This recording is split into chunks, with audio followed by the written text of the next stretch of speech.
Welcome to Tagalog Thursday. Let me go ahead and log on to my Instagram here. Hello, everybody on Instagram. If you are joining me, welcome to Tagalog Thursday today. We will be learning some useful phrases that I think you can use every day. So, if you want to see my presentation, go ahead and hop onto my YouTube channel, and that is where you will see my slides and everything written out. There might be some animations in there as well. Hello, everybody. Go ahead and write where you are currently watching, and as always, feel free to write your age or your age range. I like to know my demographics, who's watching. I had Dita on here last week. 12 years old. Oh my goodness. Good for you. Good for you for learning Tagalog. Let me go ahead and just make sure everyone is in here on my YouTube channel. Hello. Oh, aloha from Maui, Caleb said. And Ola from Seth. Hi, hello. Love and Lulu, hi, hello. Good to see you. K-Day GC is from California. Food Fascination is from Seattle. Hello. Stefan is from Toronto. And then Del Caballero is from Long Beach, California. Hi, Deborah. Hi, Emily from Alaska. Oh my goodness. What time is it in Alaska? Over here in North Carolina, it is 9:13 p.m. Also, just checking, is my audio okay for both Instagram and YouTube? Let me know if it's not. Oh, Drew, thank you so much for the badge. We haven't even started. If you enjoy anything from these lessons, from the lesson that I'm teaching tonight, please feel free to send me a super chat on YouTube or a badge on Instagram. Thank you so much. Any donation really helps me support Filipino businesses. By the way, my earrings tonight are from bling.co. If you can see them, they're handmade polymer clay earrings, and they have the Filipino sun on them. Hello, everybody. Oh, Kelly said, just married the love of my life. That is so great. Congrats. All right, let's go ahead and get started here. So again, this whole lesson is on my YouTube channel, and the recording will be on YouTube as well. So if you happen to not catch it, or if you want to rewatch it later, it will be here on my YouTube channel. Kelly is from Louisiana. Oh, Emily said audio is good. Good. All right. David is from New Hampshire. Deborah is watching from India. Hello. Okay. Let's go ahead and get started. So today we will be learning some shopping phrases, or phrases that you can say while shopping in the Philippines, or phrases you can say while eating at a restaurant. However, a lot of these phrases will also work in different contexts. So I want you to take a note of them, even if you're not shopping in the Philippines or eating at a restaurant in the Philippines anytime soon. You'll see that a lot of them can be used in other contexts. So let's take a look at these. Hello. Mr. Sean is from Tampa, Florida. Welcome. Okay, so first of all, I just want to go over the different types of stores in the Philippines. Anyone here been to the Philippines? Raise your hand or just give me a thumbs up. I know many of us might have. Some of us might not have ever been there. Maybe we are just never had the opportunity to go. But in the Philippines, you might see little stores in people's houses. So usually if it's like a 2-story house, there might be a store in the first floor, and it's like their window has things that you can buy. So chips or rice or even some meat and fish, ice sometimes. Those are called sari-sari stores. Sari-sari. Sari-sari means like different things. Different. Because you can buy a lot of different things. So in my picture here, you'll see that you can buy rice, you can buy chips. It's like a really true definition of a convenience store. Maybe you can't go to an actual store, so you just want to walk down the street and you notice that your neighbor has things that you might need. So that is where you can buy things if you're kind of in a pinch. That's called a sari-sari store. Next, there's the palengke.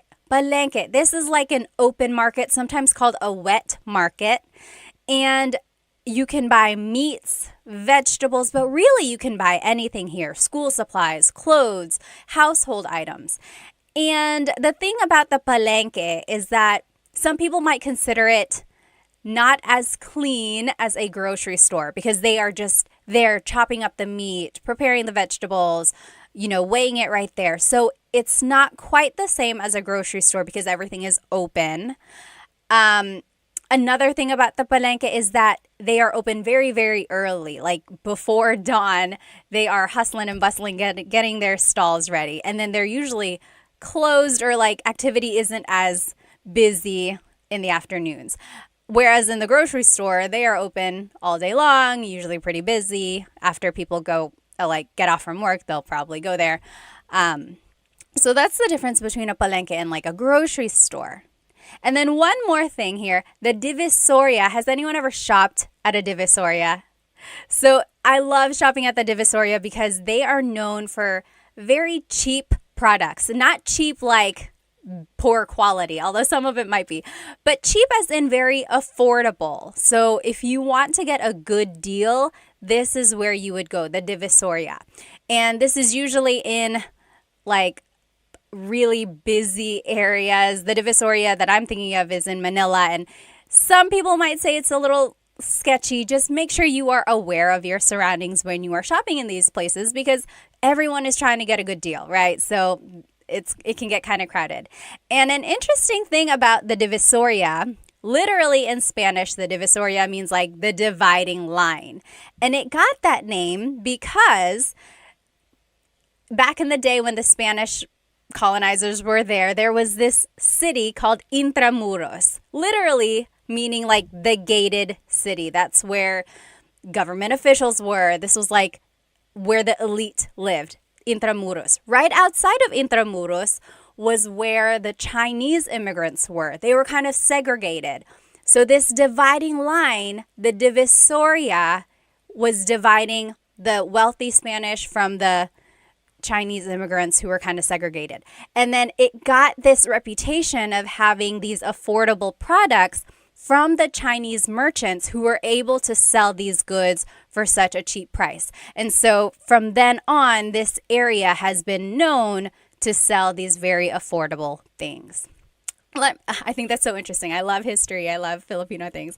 Let me just catch up on some of these comments here. Hello, hello.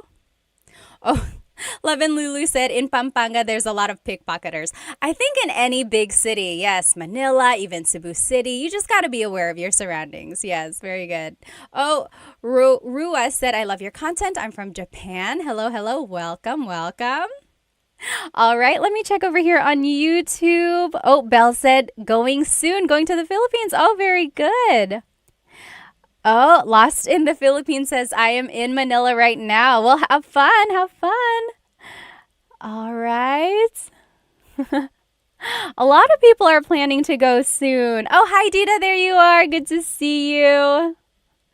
Okay. Yes, so here are the different types of stores. So sari-sari, palenque, divisoria. These are known for like places where you can haggle the price. So if you are good at maybe bartering or like asking for a lower price, these are the places to go for that. However, if you go to like a mall, those prices are pretty set in stone, right? You can't really haggle a price tag at the mall. And the picture here on my YouTube channel, if you are looking with me, this is the Mall of Asia.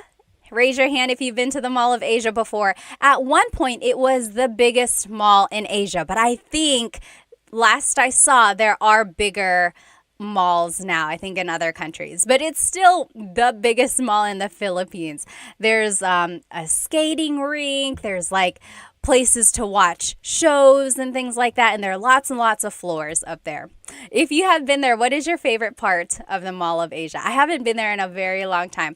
I think one of my favorite things about the Mall of Asia is the surrounding. Like, it's surrounded by water and you can get a lot of good pictures over there. All right, so that's the mall. That is another place you can go shopping. And then lastly, nowadays, people can go shopping online. So online selling, I don't know if you've ever seen them. It's much like here in America, or if you're just scrolling through your TikTok, a lot of people will sell things online. They'll just hold up the product, and then whoever says mine in the comments, that will go to them. So those are just some different stores in the Philippines. Okay, awesome. Corner is from North Carolina. Welcome, welcome. Are we neighbors? You must be in my backyard. Yes. Frank said, amazing that they have a skating rink inside of the Mall of Asia. Oh, yes. Oh, TMD Texas says, Mall of Asia fireworks. I don't think I've seen the fireworks at Mall of Asia. Yes. The great Chadsby said MOA. That's what they call it, Mall of Asia, MOA. Very good, very good. Okay, so let's jump into these phrases now. So if you are shopping, oh my goodness. I don't know why I have this filter on my Instagram. If you're looking at me, I have dog ears. I don't know how to undo that. So it's going to have to stay like that. I'm sorry. If anyone knows how to turn off this dog filter on Insta, let me know. Anyway, we're going to keep going. So here are some phrases that you can use while shopping. So an employee might come up to you, or they might ask, ano po ang gusto nyo? Ano po ang gusto nyo? So ano means what? Po is a sign of respect. Ang means is, or sometimes it's an article. Gusto means to want or like, but in this case it means to want. Nyo is referring to you. So ano po ang gusto nyo? What do you want? That is something they might ask you when you enter a store. Yes, very good. And then to reply, you can say, pabili ng blank. Can I please buy blank? Pabili ng blank. When you're listening to Tagalog, this is one of my biggest tips for anyone who is like very beginner, still trying to get an understanding of Tagalog. Listen for root words. Okay, so let's take a look at pabili ng blank. The root word here is bili. Bili means to buy. Pabili, the prefix pa, is turning it into like a question. Can I please buy? Pabili ng blank. Can I please buy? So here are some things you might ask for. Pabili ng tubig, water, tubig. Pabili ng yellow, ice, yellow. And then pabili ng chocolate, chocolate, chocolate. So pabili ng blank. Ng means some or a thing. Can I please buy some water? Can I please buy some ice? And so on. Okay? Now, if you want to be specific, you can add an amount or like a number. So, pabili ng dalawang tubig. Can I please buy 2 waters? Pabili ng dalawang tubig. So, let's just take a look at some of these numbers. Isa, 1, isa. Dalawa, 2, dalawa. Tatlo, 3, tatlo. Apat, 4, apat. The turtle is slow. Lima, Mabagal 5, ang pagong. Pause lima, the video if you need a little. The turtle is anim, slow. 6, Mabagal ang anim, pagong. You can be pito, specific by adding a 7, verb. pito, Mabagal maglakad si Pat. walo, 8, Pat is a slow walo, walker. Mabagal siyam, maglakad si Pat. 9, siyam, Or, mabagal 10, magmaneho si tatay. 10, 10. Dad is a slow driver. So say those with me one more Tatay. time. Here's some other Isa, common dalawa, phrases that use tatlo. this word. Bagalan Isa, mo. dalawa, Go tatlo. slowly. Apat, We don't have to lima, drive so anim, fast. Bagalan mo. apat, lima, Ang bagal anim, mo. You're so pito, slow. walo, You're siyam, still getting ready. 10. Ang bagal mo. Pito, To add walo, emphasis, you siyam, can add the word 10. naman. So that's Ang bagal 1 mo through naman. 10 in Tagalog. O mo naman. Again, if we want As a to question, use you them, can ask, so if I want to Bakit ang say, bagal mo? can I Why please are you buy so slow? 3 Hey, waters? we've been waiting for you. Pabili Bakit ang ng bagal mo? tatlong And here are those tubig. opposites again. So the number goes Mabilis. before Mabagal. the noun.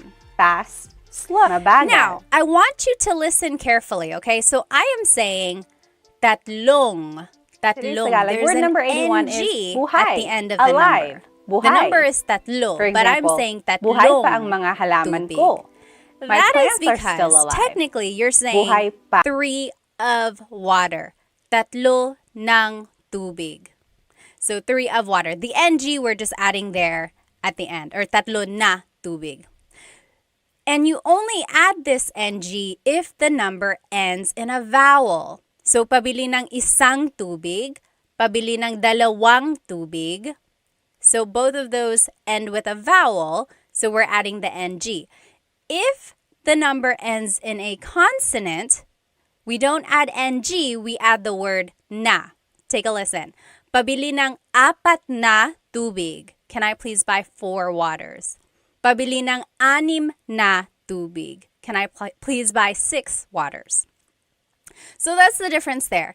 You can make the contraction if the number ends in a vowel. Dalawang tubig, tatlong tubig. If the number ends in a consonant, then you add the word na. 6 na tubig, 9 na tubig. Okay? So that's just a little side note. You could always say the number in English. Pabili ng tubig, how many? 6. 6 po. They'll get the idea. Okay? But if you want to practice your numbers, that's a good chance to do it. Okay. Now, let me see. Oh, Ben said the audio is completely out of sync on Instagram. Is that, like, if I'm speaking, can you not hear? Is it, like, really lagged? Also, gosh, these headphones, or these dog ears are so annoying. I don't know how to turn it off. I'm sorry. Any questions? If you have any questions, please feel free to write them in the comments. Okay. Okay. It sounds like the audio is okay. Maybe it is the dog filter. I'm sorry.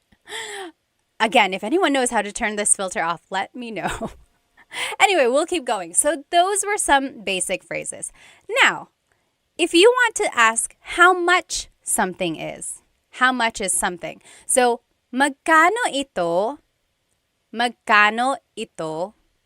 That means how much is this? Magkano ito? Now, again, if you are good at haggling, if you are good at bartering or asking for a lower price, this is something you could say. Walang tawad. Walang tawad. So, wala means nothing. The NG means of, so none of. Tawad literally means forgiveness. So, no forgiveness. Walang tawad. Basically, that means, can the price be reduced? Walang tawad. And then if something is expensive, you can say, ang mahal naman. Ang mahal naman. Mahal means expensive. And technically, you could just say, ang mahal. That's expensive. Ang mahal. Naman is like an emphasis. Oh, wow, that's really expensive. That's too expensive. Maybe if you say that, the store clerk will be like, oh, okay, I'll lower the price. Ang mahal naman, that's too expensive. The opposite of mahal is mura. Ang mura, that's cheap. Ang mura. And that's cheap like affordable, not cheap like it's bad quality. So ang mura is the opposite of ang mahal. And then if you do decide to buy it, it would be sige, bibilin ko. Okay, I'll buy it. Sige, bibilin ko. Remember how I told you to listen for root words? Here is this root word, bili. Again, remember, bili means to buy. We heard it in pabili ng tubig. So here, bibilin ko means I will buy it. So, let's say these phrases one more time.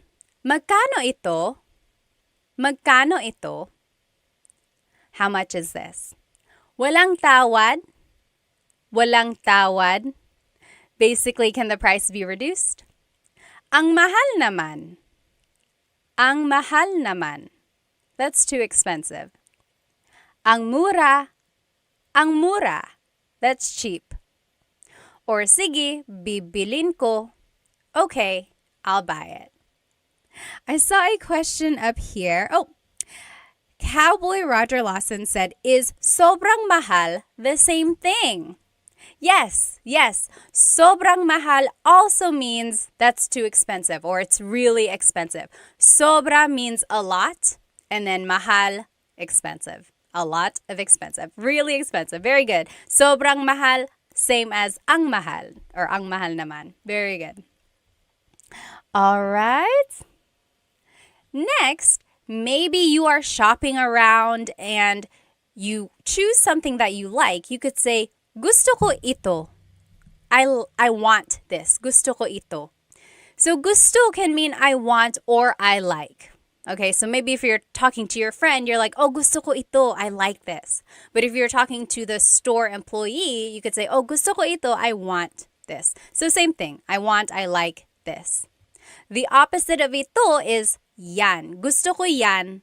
I want that. Gusto ko yan.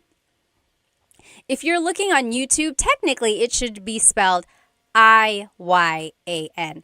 Gusto ko iyan. Gusto ko iyan. But if you're speaking quickly, you'll probably hear it more like gusto ko yan. Gusto ko yan. So that's how I spelled it. Gusto ko yan. So gusto ko ito. I want this. Gusto ko yan. I want that. All right. Oh, yes. Free Training Online said mahal, love versus mahal, expensive. So yes, mahal is a homonym, so it has a couple different meanings depending on how it's used. And it can mean love or expensive. And I looked this up once. Someone had a very interesting theory. Mahal actually is used in other languages, like in Southeast Asia. Other countries use it. I think Malaysia, don't hold me to that. But like other countries also use the word mahal. And it means expensive for them. Or it means actually valuable. So someone like concluded that maybe if something was valuable, like over time, the person you loved is valuable to you. So that's how mahal came to be, love as well. So I think it originated as being valuable and then meaning expensive and then love because the person you love is valuable to you. Ah, nakakakilig. Okay, let's keep going. So isa pa means one more. Isa pa. Isa means one. We learned that, right? Isa. Pa means still. So one still or one more please. Isa pa. Isa pa. And then iba na lang. Something else. Iba means different. Na lang means instead.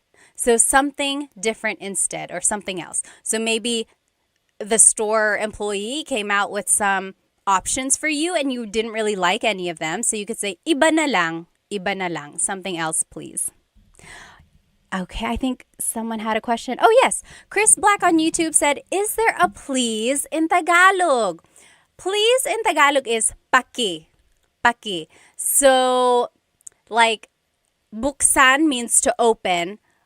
Paki buksan yung bottle. Can you please open this bottle? Paki buksan. So paki is like what you would add before the verb. It's not so much like its own word like we would say please by itself. Although I've heard people say, hey, can you do this, paki? But it's not quite the same. Very good question though. Let's see.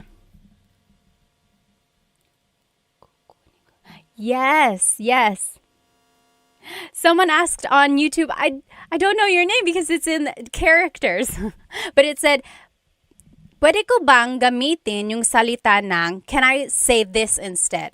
So can you say, kukunin ko to instead of bibilin ko? Yes, yes. So we learned, sige, bibilin ko. Okay, I'll buy this. Literally, I will buy this. You could also say, sige, kukunin ko to. Kunin means to take. I will take this. Yes, same idea. I will take this versus I will buy this. Very good, very good. Okay. Very good. Good questions. Okay. Yes. Oh, Gift Palace said mahal means palace in India. Interesting. Okay. TMD Texas said, wala akong pake. Yeah, I guess that kind of makes sense. Wala akong paki means I don't care. I don't give up. Let's see. Kyle said, I had those lumpia from Costco again. Who sells the best lumpia in Toronto? I don't know who sells the best lumpia in Toronto. Okay, let's keep going. Now, I want to show you this phrase. Alin ang gusto mo? Alin ang gusto mo? This might be a question that a store employee might ask you. Alin ang gusto mo? Alin ang gusto mo? Alin means which. Ang means is. Gusto means to want. Mo is referring to you. Alin ang gusto mo? Which do you want? So for example, maybe if there's something behind the counter and you're like, hey, I want one of those. And they're like, oh, alin ang gusto mo? Which do you want? Here are ways you can respond. We already learned, gusto ko ito, gusto ko yan. I want this, I want that. But you can also add an adjective. For example, gusto ko yung, I like the, or the one that is, and here are some colors. Gusto ko yung pula, I want the red one. Gusto ko yung kahel, I want the orange one. And then just some other colors. Dilaw, yellow, dilaw. Verde, green, verde. Azul, blue, azul. Lila, purple, lila. Puti, white, puti. Itim, black, itim. Now, before you get on my case, yes, these are the Spanish colors, because remember the Philippines has a lot of Spanish influence both in the culture and the language. There are true Tagalog colors, like for verde and azul, but most commonly, they would just say the Spanish color. And I want you to sound natural, right? I want you to sound like you know what you're talking about. So there are true Tagalog colors. They are just not as commonly used. You are welcome to use them, but these are the ones that are just more commonly used in conversation, and I want you to sound natural, okay? So again, this is the phrase or the sentence structure you could use if you want to say, oh, I want the red one. I want the blue one. Which one do you want? I want the white one. Gusto ko yung puti. Gusto ko yung itim, the black one. So you would just add the adjective there at the end. If you're talking about something and it's not a color, you could use a different adjective. For example, gusto ko yung malaki. I want the big one. Gusto ko yung malaki. Malaki means big. Or gusto ko yung maliit, the little one. Gusto ko yung maliit. So you see, you're just sticking the adjective there at the end, and it means I want the blank one, the small one, the big one. Okay? And then another example, gusto ko yung mahal. I want the expensive one. Gusto ko yung mahal. Or the opposite, gusto ko yung mura. I want the cheap one. Gusto ko yung mura. Okay, so that's kind of a simple one there.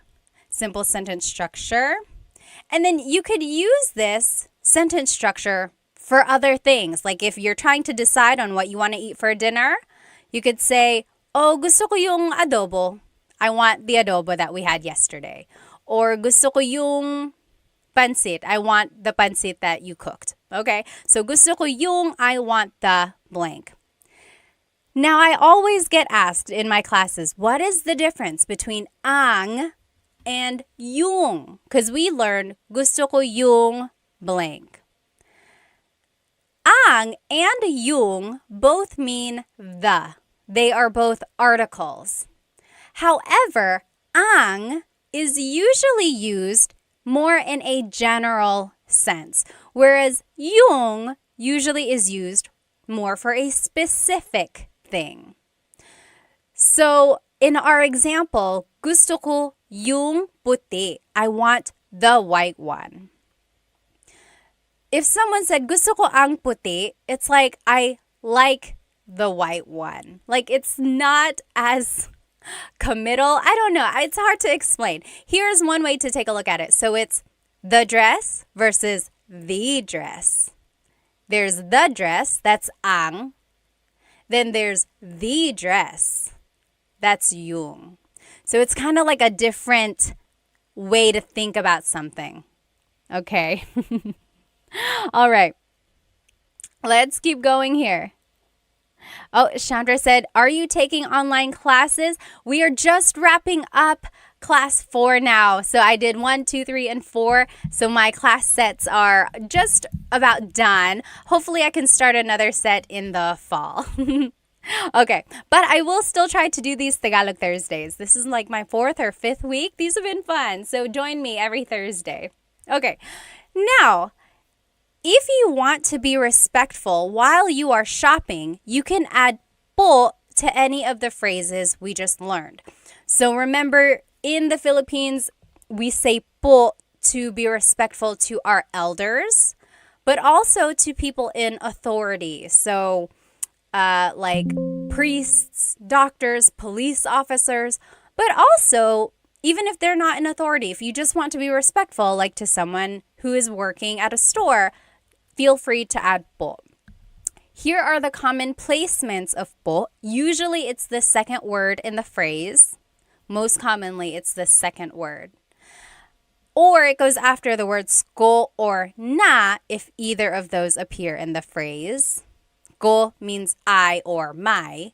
Na means already. So if either of those two words appear in a phrase, po usually goes after that. Or po just goes after a set phrase.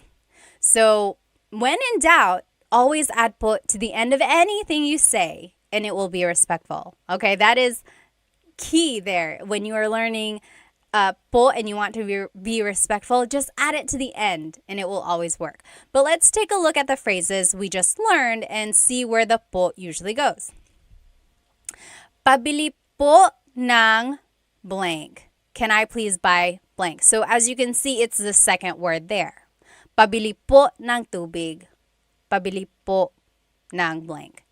Or magkano po ito? How much is this? Again, it's the second word there. Walang tawad po.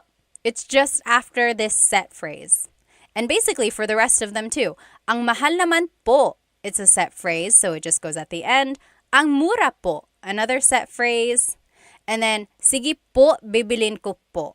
It's just another set phrase. Okay. Let's see. And then just to finish up, here are the other phrases we learned and where po would go. Gusto ko po ito. I want this. Gusto ko po yan. I want that. Remember, we learned gusto ko ito, gusto ko yan. Gusto ko ito, gusto ko yan. If you want to add po, it's gusto ko po ito, gusto ko po yan. And that was rule number 2. If ko appears in the phrase, po would go after that. Next, isa pa po. Isa pa po, that's just a set phrase. One more, please. And then, iba na lang po. Something else, please. Iba na lang po. Just another set phrase. Let me catch up on some of these questions.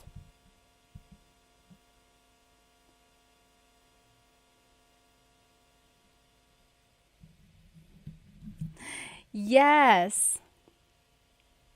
Let's see. Chris the Rhino said, isa pa din po. Gusto ko yung malaki po. Is this right? It depends on what you're trying to say. Yes, the gusto ko yung malaki po. I want the big one. That one is correct. I'm not quite sure about the first part of your statement. Okay, all right. Yes, let's keep going. So those were just some phrases that you can say while shopping. Anyone have any questions about these shopping phrases before we move on to the restaurant phrases? So a lot of these you can use in other contexts.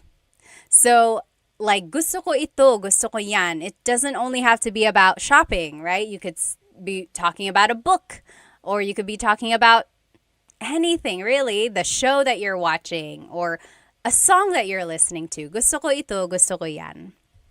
Okay, now let's keep going. Here are some phrases you can use while eating at a restaurant. When you enter a restaurant, the host or hostess will probably ask you, ilan po sila? Ilan po sila? So ilan means how many. Po is referring to you, or I'm sorry, po is a sign of respect. Sila means they. So how many of you are there? How many are they? So, how many are in your party? And then this is where you can just use your numbers in Tagalog. So, isa, dalawa. You could say like, dalawa kami. There are two of us. Dalawa kami. Or tatlo kami. There are three of us. Or you could say, isa lang. Just one. Isa lang. Okay? Now, if you want to ask for a menu, maybe you sat down and they haven't given you a menu yet, this is how you would do it. Pahingi ng menu. Pahingi ng menu. May I please have a menu? Let's take a look at the root word here. Hingi. Hingi means to ask for something. Hingi, hingi. Pahingi means, can I please ask for a menu? So the pa is like asking to do that action. Can I please ask for a menu? Pahingi ng menu. And then if you're looking on YouTube with me here, these asterisks mean that you can switch out this word. So pahingi ng napkin. The thing about napkin though, in the Philippines, if you ask for a napkin, they call a napkin the feminine like sanitary pad. So if that's not what you're asking for, don't ask for it. A napkin that you use to wipe your face, they call that a tissue. So pahingi ng tissue, can I please have a tissue? Okay, so that's just one thing. I made a video once of like restaurant phrases and I said pahingi ng napkin, and a lot of native Filipinos were like, why napkin? Napkin is sanitary pad. Haha, yes, I understand. So don't ask for a napkin if you're at a restaurant. Ask for a tissue. Okay, so pahingi ng blank. And again, you can use this phrase for other contexts. Maybe you are at a friend's house and you're cold. You could say, pahingi ng blanket. Can I please have a blanket? Or can I ask for a blanket? Pahingi ng blank. Can I please have something? Let's see. Deborah asked, what's the difference between kami and it's being covered up here. Let me see. Deborah, I'll answer your question as soon as it like moves up. There's like a heart icon that's covering up part of your question. But kami is the subject pronoun meaning us. And there are other pronouns that mean us or we, but they're probably a different type. There's possessive pronouns, there's subject pronouns. Kami is us in the subject pronoun. Oh, I see. Deborah asked, what's the difference between lang and kami? So I said, isa lang, only one. Lang means only. Kami means us. So dalawa kami, there are two of us. So that's the difference, lang and kami. Oh, Tony asked, why did they say ilan po sila instead of ilan po nyo? Nyo is the possessive pronoun meaning your. So that would be like saying, yes, that's a good question, or that's a good point, because technically it's like how many are in your party? That's a good question. I think because sila is the subject pronoun, it's like they're asking about you as the subject versus the possession of how many people there are. I don't know how to explain the difference between possessive and subjective pronouns sometimes, or subject pronouns. And sometimes there's no rhyme or reason, but just keep that in mind. They will likely say ilan po sila. Good question though. Okay, let's keep going. So, meron ba kayong blank? Meron ba kayong blank? The other spelling of meron is mayroon. Mayroon. That means to have. Meron means to have. Ba is a question word. Kayong means you all, you plural. And then adobo, do you have adobo? Maybe you are looking at the menu and you just want to ask or double check. Meron ba kayong adobo? Do you have adobo? So that is one question you can ask. And then again, it's underlined because you can always switch that out. Meron ba kayong pansit? meron ba kayong blank? Meron ba kayong sinigang? Do you have pansit? Do you have sinigang? And then you can use this phrase in other contexts. Meron ba kayong aso? Do you have a dog? I'm scared of dogs. Meron ba kayong aso? Do you have blank? Okay. Next, if you want to ask about the food, you can say, maanghang ba ito? Is this spicy? Maanghang is spicy. Ba is a question word.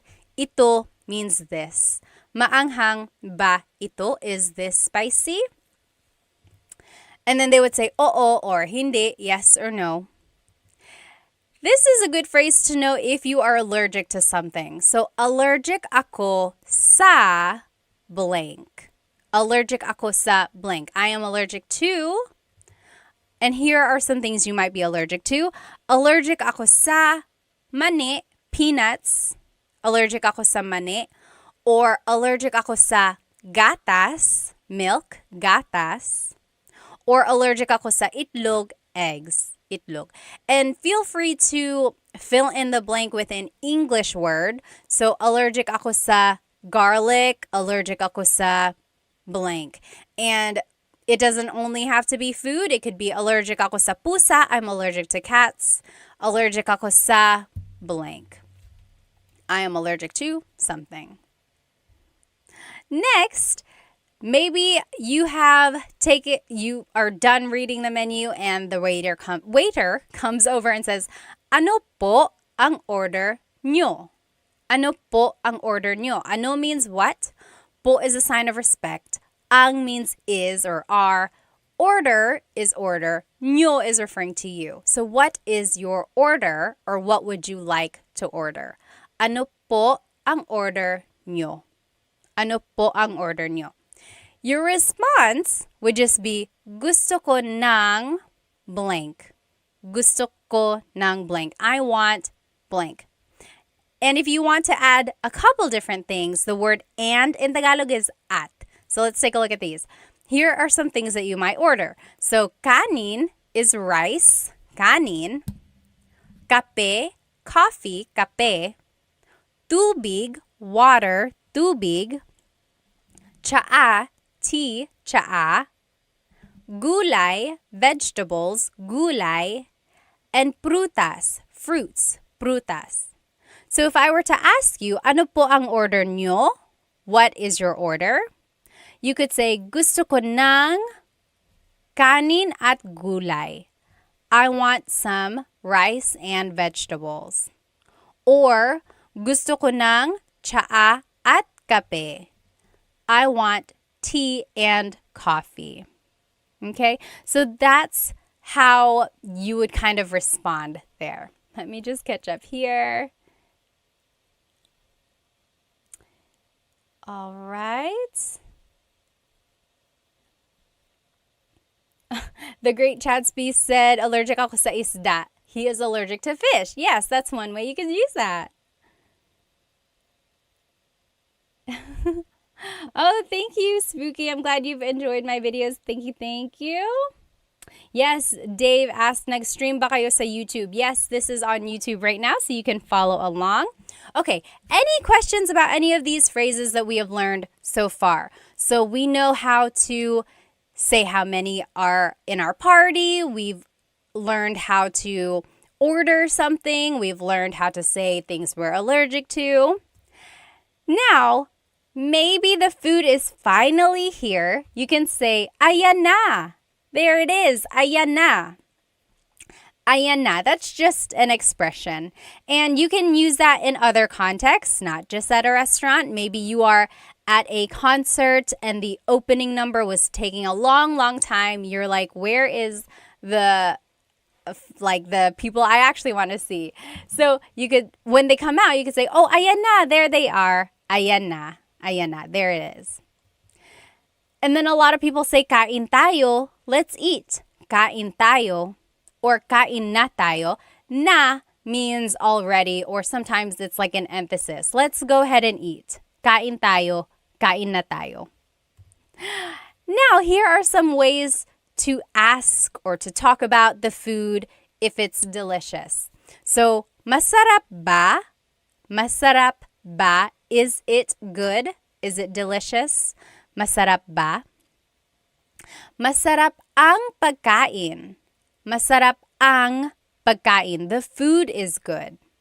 You can switch out pagkain and say masarap ang adobo. The adobo is good. Or masarap ang kape. The coffee is good. Masarap ang blank. The blank is good. To be specific, masarap ito. This is good. Masarap ito. Or masarap yan. That is good. Maybe if you tasted your friend's dish, you could say masarap yan. That's good. And then just in a general sense, it would be ang sarap. It's so good. Ang sarap. Ang sarap. Oh, Chris asked a good question on YouTube. What if you wanted to order 2 adobo? Gusto ko dalawa.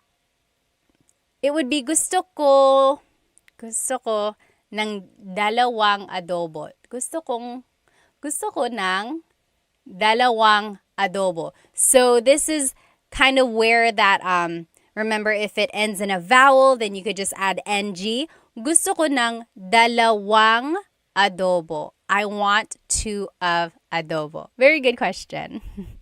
All right.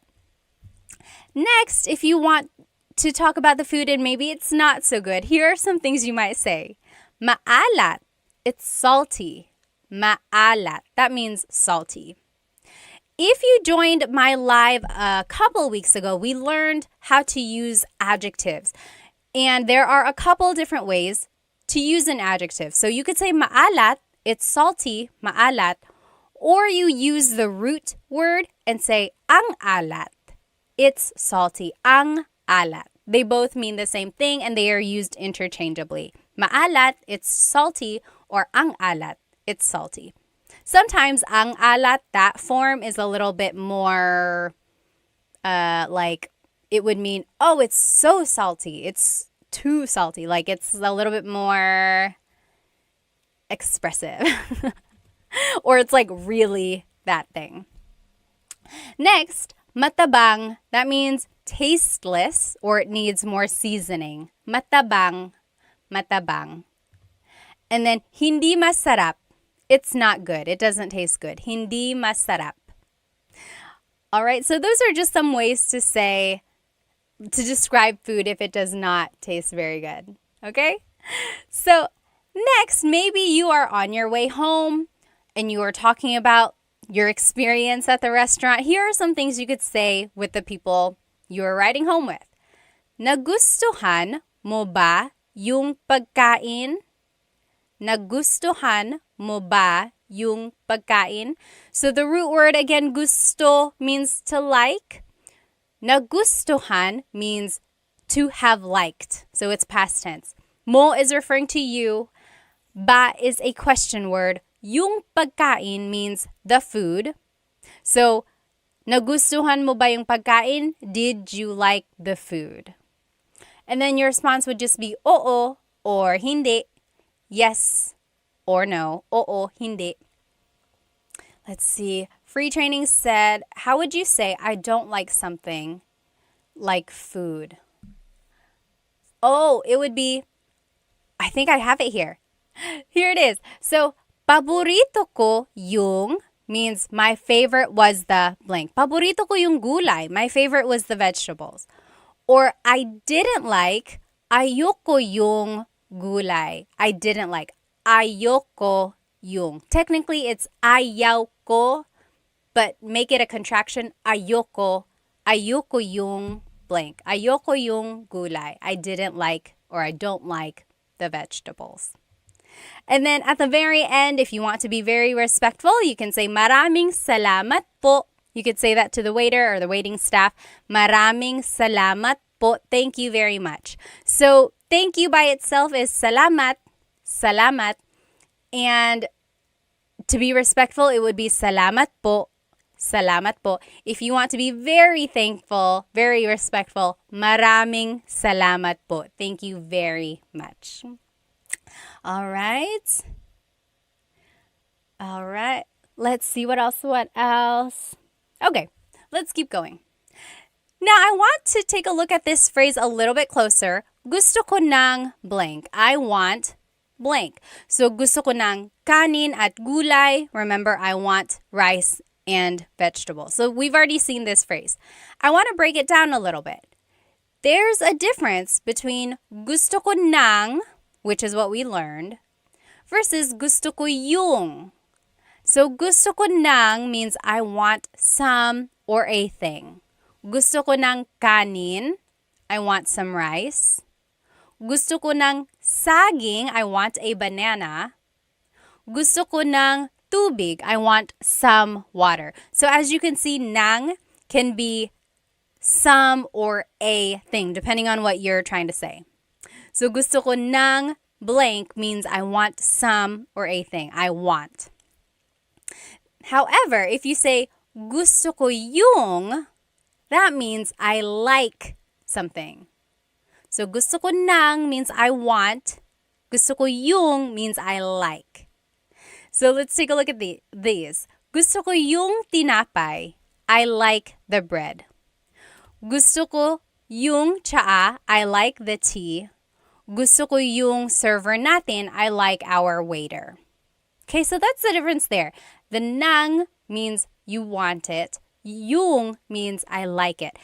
It's a very minor difference. If you happen to mix it up, it's not that big of a deal. However, there is a difference when it's a question. So let's take a look at this. Gusto mo ba ng tinapay? Gusto mo ba ng tinapay? The ng means do you want some bread? Do you want some bread? Gusto mo ba ng tinapay?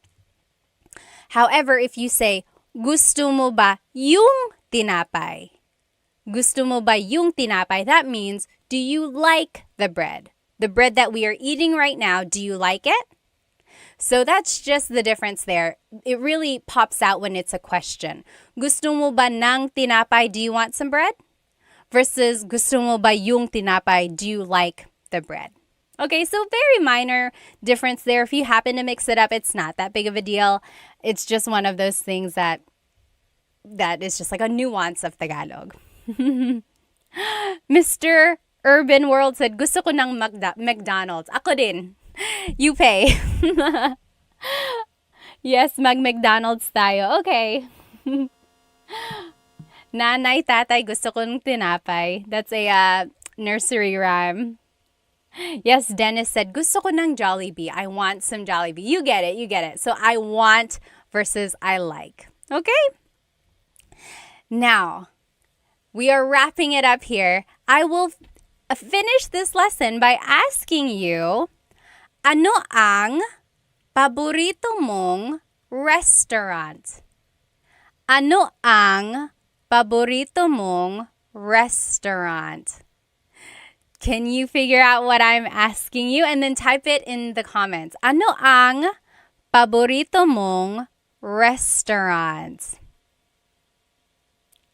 Or another way to ask it is, ano ang paborito mong kainan? Like, kainan literally means like the place to eat. So it's like technically restaurant. So yeah, that's the way you could say it. Ano ang paborito mong kainan? Yes, very good. Filipino 25, got it right. What is your favorite restaurant? Love and Lulu said, my favorite restaurant is Korean. Lucky said chicken adobo, barbecue. Very good. Yes, SF180, you got it. Very good. Yes, Tony said, how would you say I want that bread? So I want that bread would be gusto ko yung tinapay. Now, that bread, like this specific one, would be like, gusto ko yung tinapay na yun. Gusto ko yung tinapay na yun. I like that specific bread. Very good. Very good. Yes, you guys all got it. Now, if you want to reply in Tagalog, this is how you would do it. Paborito ko ang blank kasi blank. So, ano ang paborito mong restaurant? Paborito ko ang, here are some examples. Paborito ko ang Jollibee kasi masarap ang pagkain. So, kasi means because. Kasi. And then, masarap ang pagkain means the food is delicious. Very good. Paborito ko ang blank kasi blank. I want you to write that in the comments. Ano ang paborito mong restaurant? And then formulate your answer. Paborito ko ang blank kasi blank. Here's another example. Paborito ko ang McDo kasi mura lang. So my favorite is McDonald's because it's cheap. So that's just to show you the sentence structure here. Paborito ko ang blank kasi blank. My favorite is blank because blank. I'm just reading some comments here. So Free Training said, there's that word ba, and if you continue saying it, it becomes many different words. Oh, the ba. Are you talking about like ba. A lot of comedians make jokes about that, right? Like ba. So depending on how you're saying it, it could be ba, chin, ba. Emphasis is on the first syllable, ba. Then there's ba. Emphasis is on the second syllable. That means to go down, ba. Like going down an elevator, ba. Then there's ba, like the question word that we know. So a lot of people say like, ba ka ba? Are you going down? Ba ka ba? Are you gonna go down the elevator or going down the stairs? Yeah. Funny. All right. Let's see what people's answers were. Oh, Tony said, paborito kong restaurant, ang Red Lobster. Or, paborito ko ang Red Lobster kasi, because, why? Very good. Paborito ko ang ... So, those are just some phrases that you can use when you're shopping or when you're eating at a restaurant. Parker said, paborito ko ang mesa kasi masarap ang sisig. I've never eaten there before. Saan yan? Where is mesa? Filipino25 said, love your earrings. Thank you. They are from bling.co. Make sure you find them on Instagram. Okay.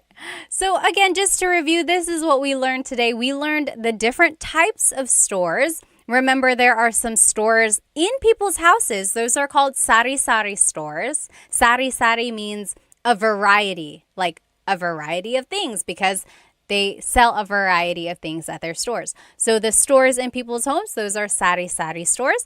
Then there's the palengke, or the wet market. You can buy produce, you can buy meats, you can buy household items there. Then there's divisoria. That's like an outdoor, it's not even outdoor. It's just like a bazaar, or like a place where you can buy really affordable things, usually clothes or even household items as well. And then there's the mall. Of course, you can't really haggle the price at the mall. Those price tags are pretty set in stone. And then there's online selling, of course. And then we also learned some shopping phrases. So, can I please buy something? Or asking for more or something. Then we learned how to incorporate numbers and colors. And then we learned that you can use a lot of these phrases in other contexts, right? Not only in shopping, you can ask for something, maybe if you're at a friend's house, or you can say these phrases maybe when you're just hanging out, like watching a movie. And then lastly, we finished off by learning some restaurant phrases as well. We learned how to describe food, if food is delicious or something like that. Let me just catch up here. Oh, Hoff Basse said, shout out from Tagaytay, Vesh. When my kid gets old enough, I want him taught by you. Sige, kaya mo yan. You can do it. G-Max said, hi from Canada. Hello from Victoria, BC. Hello, everyone.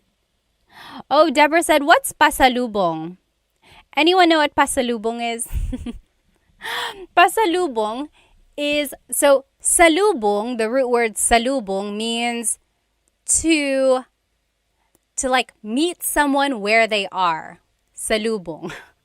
Pasalubong is a souvenir usually brought by someone who has been away. So usually Filipinos who go back to the Philippines have a lot of pasalubong for their families. So chocolates, t-shirts, toys for kids, a lot of the things that they can't afford on their own, or things, just a way to show that you've been thinking of them.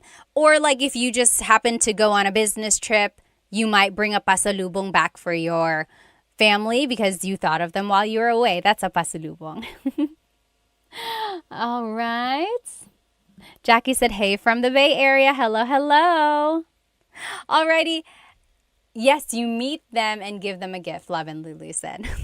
Well, I will see you next Tagalog Thursday. If you joined our lesson midway, I will be redoing this lesson sometime during the week. I like to do my lives twice, just in case anyone wasn't able to join.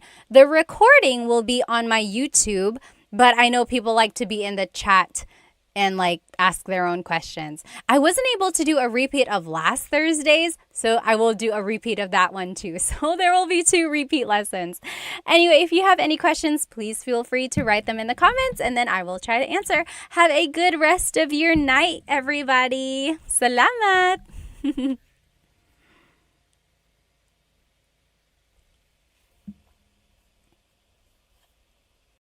Hello, hello, everybody.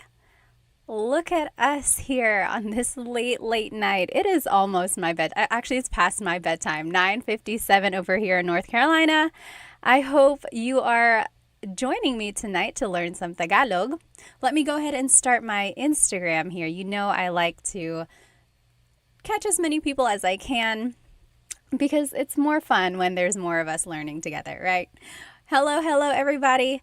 I am live on my YouTube channel right now, and I am live on Instagram as well. If you want to catch my slides and my presentation, go ahead and hop onto my YouTube channel because I have all of the information that you need up there written out. So go ahead and jump onto my YouTube channel if you want to see the information written out. Okay, I will go ahead and get started here. So today, we will actually be learning some verbs and related nouns and objects and vocabulary about eating and food. I think this is going to be a good lesson for you because you'll be able to use some of these phrases and words on a daily basis, I think. But first, go ahead and write in the comments where you are watching from and your age. I always like to know who I am teaching. Sometimes I have some very young people. Sometimes I have older people who are just wanting to learn some Tagalog. So go ahead and write where you are currently watching. I am over here in North Carolina. Again, it is way past my bedtime, you guys. But I like to I like to try out different times just to see my demographics, see who is watching, and maybe I'll catch people at different times. Hello, hello. Chandra is from India. Hello, hello. Shaden is 22. Adam, BGC. Raymond is in Chicago. Oh, I have a friend in Chicago. CBND Zida is, so it's so beautiful. Salamat, maraming salamat. Let's see, who else? San Jose, I am a sweet potato. Raven is from South Korea. Nikki is from Guam. Hello, hello. Shaden is from Hawaii. Brittany is also from Guam. Hello, kamusta ka from Arizona? F2JR said, I'm watching from the Philippines. Hello. Saan sa Pilipinas? That's so cool. Georgia, 29. Awesome. Nikki is 35. Hello, hello. I am over here in North Carolina and I am 32 years old. Mount Mayon. Pooch 2024 said, my family is from Bicol, so we visit the Mayon every single time we go home. David is from San Diego, but currently in Hawaii at the moment. Oh, lucky. Mark is from El Paso. Kenvi is from San Jose. Hello, hello. How about over here on YouTube? Where are you guys from? George is from Cyprus. Hello, hello. Sure is from the U.S. Hello, hello. Orpix is from Maryland. Jack is from Alberta, Canada. Also, let me know if my audio is okay. I have 2 mics plugged in, one for YouTube, one for Instagram. So let me know if you can hear me okay. There shouldn't be an echo if it's working. Air is from Ohio. James is from the US. Leo is from Florida. Hello, hello. Deborah from India. Hello again. I think I've seen you here before many, many times. That guy is from Fayetteville, North Carolina. Hello, hello. Ruben from California. Jeffrey is from Arkansas. Oh, Bonnie is in New Zealand. What time is it in New Zealand? My goodness. Victor is from Detroit. Coconut Dreams from LA. And then to La Union. Oh, right. Ohio to LA to La Union. I remember now. Awesome, awesome. Okay. Ballroom is from Utah. Nicholas is from Dubai. Okay, we got to get started, you guys. So again, if you are joining me on Instagram, I'm going live on YouTube as well, and you will be able to see my full lesson on here. So we're going to be learning some verbs about eating and food. Then we will learn how to conjugate these verbs so that you can use them in phrases and in a conversation. Then we will do some practice throughout as well. Oh, Dream Key Success is from Nashville. Hello, hello. Millennia is from Houston. Hello. So here are some verbs that you might hear or say about food. So magluto is to cook. Magluto. Magluto. Next, kain is to eat. Kain. You might also hear kumain. Same thing. We'll see the difference there. Inom is to drink. Inom.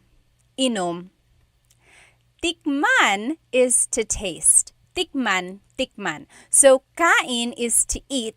Tikman is to taste. So that's the difference there. Magsaing is to cook rice. I always thought this word was very interesting because it really shows how important rice is to the Filipino culture, right? There is a single word for to cook rice. Magsaing. Magsaing. Instead of saying to cook rice, it's just this one word. Again, indicating that rice and then cooking rice, eating rice is very important to the Filipino culture. And then lastly, maghain, to set the table. Maghain. So now let's see how all of these verbs will be conjugated or changed so that we can use them in these in certain phrases. So again, let's look at these verbs one more time. Try saying them with me. Magluto, to cook. Magluto. Magluto. And then kain, to eat. Kain. Inom, to drink. Inom. Tikman, to taste. Tikman. Magsaing, to cook rice. Magsaing. And then maghain means to set the table or to prepare food. Maghain. Orpik said, what time does the stream end? He or she has work at 7 bukas. It usually lasts about an hour, but if you happen to jump off, this recording will be on my YouTube channel afterwards.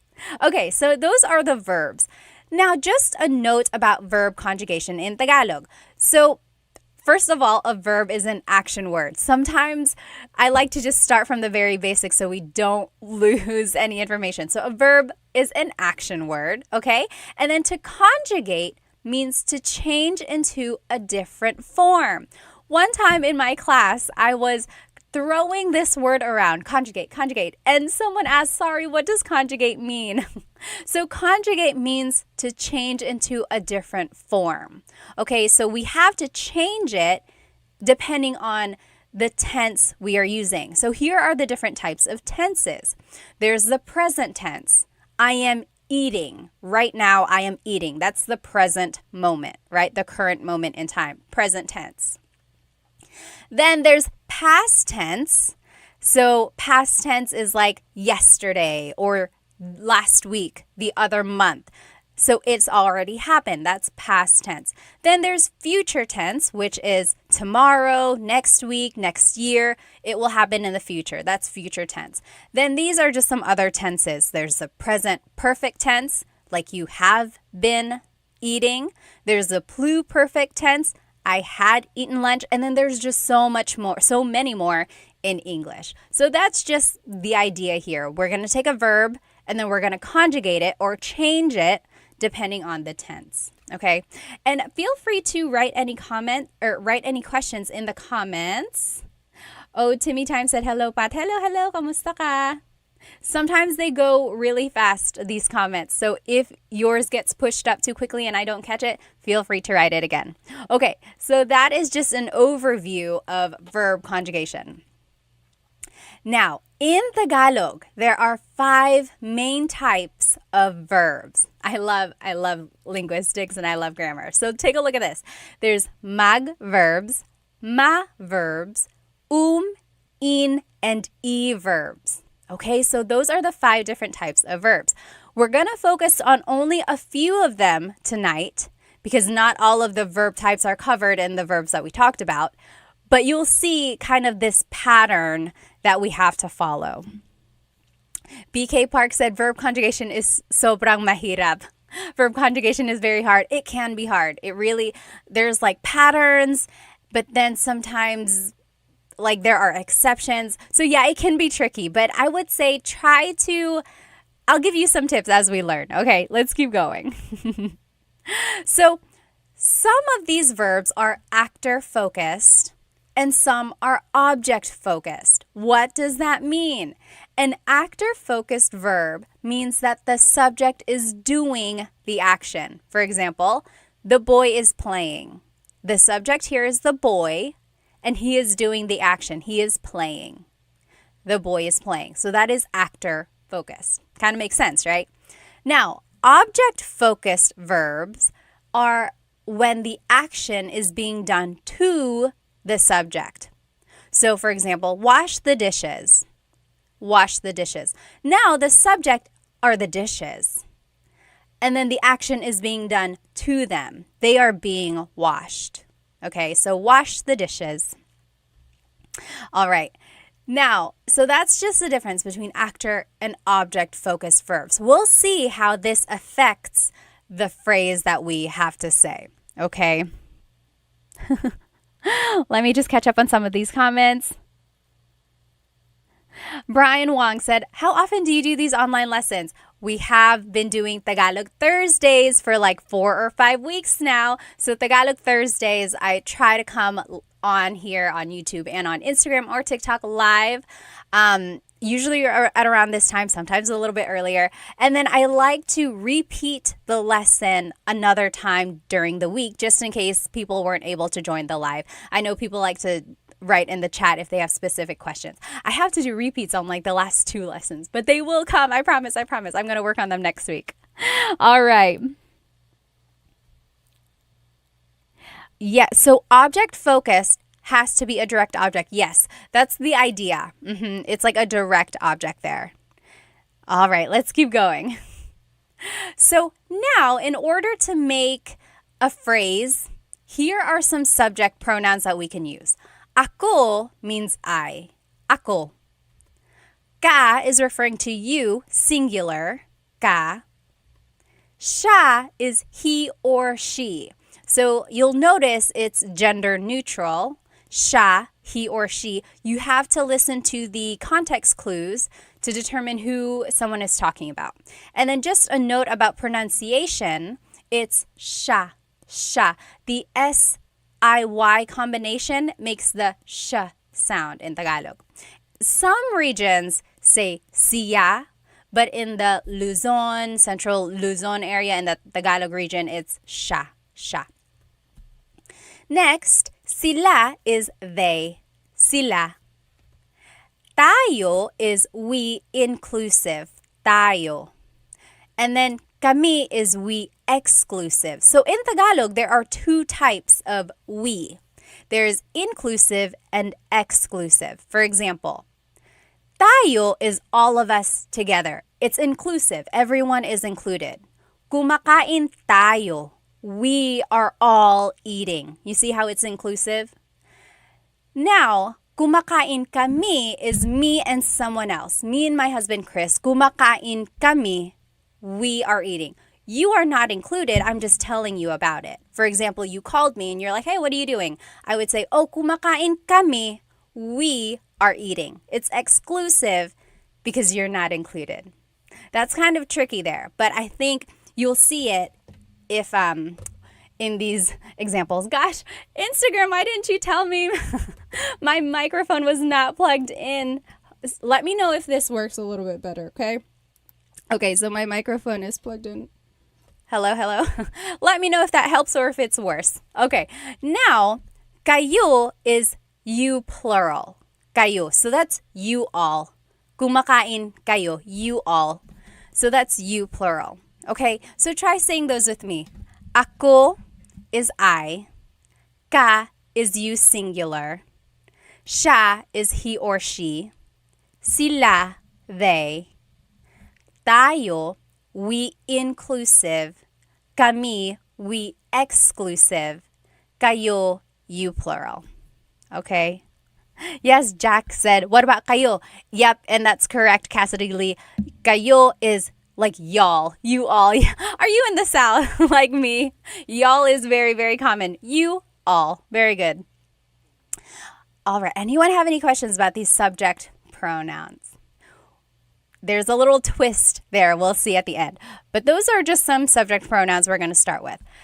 Now, this is the basic sentence structure when we want to say like a phrase. Verb goes first and then it's the pronoun. Verb and then pronoun. Take a look at this. Magluto means to cook. So here is a phrase. Nagluluto ako. I am cooking. Nagluluto ako. Do you see how the verb goes first and then it's the pronoun? Nagluluto ako. I am cooking. Nagluluto ka. You are cooking. Nagluluto siya, he or she is cooking. Nagluluto sila, they are cooking. Nagluluto tayo, we are cooking. Inclusive, all of us. We are in the same kitchen, we are cooking together. Actually, someone in one of my classes said that. When you think of tayo, think of together. Tayo, together. Tayo, together. We are all doing it together. Kind of makes sense. So, nagluluto tayo, we are cooking. Nagluluto kami, we are cooking exclusive. So, me and my kids, nagluluto kami. Nagluluto kami. We are all cooking, or we are cooking. Last one, nagluluto kayo, you all are cooking. So, you all as a class, nagluluto kayo. Gerard said, can you do an example with kayo? Yep, that last one. Nagluluto kayo. Nagluluto kayo. Okay. Oh, Jack said, how does mag end up nag? Very good. That's a good question. It's part of the conjugation pattern. We'll see it in just a minute. Okay? Now, just a note about Tagalog verbs. All Tagalog verbs have a root word. There's a root in there. So take a listen or listen carefully for the root words. Then an affix or an infix is added to conjugate the verb. So something is added to the beginning. Sometimes it's added in the middle. Sometimes it's even added at the end. And that will indicate if it's present, past, future, or any other tense. Okay, so there's a root word and then something is added. For example, magluto, again, to cook. Nagluluto ako means I am cooking. That's present tense. Nagluto ako, I cooked. That's past tense. Magluluto ako, I will cook. That is future tense. So I want you to point out the root words when you're listening to Tagalog. That will really help in the translation of whatever someone is saying. So if you can pick out root words, that's kind of half of the battle. Then you have to figure out, are they cooking right now? Did they cook yesterday? Or are they going to cook in the future? Okay, so one tip there is really listen to root words. Oh, Air Kev said, nagluluto ako ng kare-kare. Oh, pahingi, can I have some? Oh, Deborah said, what is the difference between kami and kayo? Let's take a look again. Oh, Kami is we exclusive. So me and someone else. Nagluluto kami, we are cooking. Kayo is you all. You all as a class, nagluluto kayo. All right? Good question. Any other questions that I have not seen? Okay, if you have a question and I didn't see it, feel free to write it again. Darius said, how's it going today, Pat? Mabuti naman. It's going good. Ikaw, kumusta ka? All right, so now let's start with these mag verbs. Remember I said there are 5 main types of verbs in Tagalog. Mag, ma, in, and e. We're going to start with mag verbs. Mag verbs are actor-focused. Remember, it's a direct subject, direct object. They are also the most common type of verb in Tagalog. The ones we learned tonight were magluto, to cook, magsaing, to cook rice, maghain, to set the table. So do you see how they all have mag at the beginning? So that tells you, oh, I have to conjugate it like a mag verb. Now, here is the pattern for conjugating mag verbs. So, this is the pattern. The affix is nag, then there's a repeated first syllable, and then the root. So, magluto becomes nagluluto. Nagluluto. Then, magsaing becomes nagsasaing. Do you see how the affix is nag? Then there's a repeated first syllable, and then it's the root. Nagsasaing ako. I am making rice. Last one, maghain, to set the table or to prepare food. Maghain is naghahain. Naghahain. Naghahain ako ng hapunan. I am preparing dinner, or I'm setting the table for dinner. Okay? So those are the different examples of how you conjugate mag verbs. So again, the pattern is the affix is nag, then there's the repeated first syllable, and then the root. Magluto becomes nagluluto. So I think it was Jack on YouTube asked, how does mag end up as nag? Okay, so that is where that comes from. It's just the conjugation pattern. So let's see some phrases here. So, nagluluto ako ng adobo. Do you see how the pattern is there? Nag is the affix, then there's a repeated first syllable, and then the root. Nagluluto ako ng adobo. Ng, ng, means some or a thing. So, I am cooking adobo. I am cooking some adobo. Someone asked a very good question in one of my classes. Nang, do you have to have nang? Could you just say, nagluluto ako adobo? I am cooking adobo. Yes, you have to have nang in this phrase. Otherwise, it's an incomplete sentence. So, I am cooking some adobo. Nagluluto ako ng adobo. One more thing a lot of people always get mixed up is, what is the difference between ang and nang? Ang is an article, meaning the or a thing. Nang is a preposition. Sometimes it's just a sentence marker that goes before a noun. Again, translating to some or a thing. Let me take a look at some of these questions here. Oh, yes. Doesn't the sentence have to be object focused since kare-kare is the direct object and subject? Let me take a look at Kev's comment again. Oh, I see what you mean. Oh my goodness, that is such a good question. Orpik, so yes, sometimes a verb can be object or subject focused. In Kev's comment, it was subject focused, but yes, you're correct. It could also be object focused, in which case we would have to change the pronoun. But Kev's comment was correct. Nagluluto ako ng kare-kare, because in his context, it is subject focused. Very good. But yes, in other contexts, it could also be object focused. We'll actually see an example of that at the very end. Okay, another example for mag verbs. Nagsasaing ako ngayon. Nagsasaing ako ngayon. Nagsasaing ka ngayon. You are cooking rice right now. So this is just an example of how you can use like context clues. Ngayon means right now. Ngayon. Ngayon can also mean today. Like, nagsaing ako ngayon. I made rice today. So again, just depending on the context clues, we know it's right now because the conjugation is in the present tense. Nagsasaing ka ngayon. You are making rice right now. Rico on Instagram asked, does yung mean is? Yes. Yung and ang are interchangeable, and it means like yung sometimes actually means the thing, like yung adobo, the adobo, ang adobo. Same thing, however, in different contexts, it means like the thing. Yung can be a little bit more specific.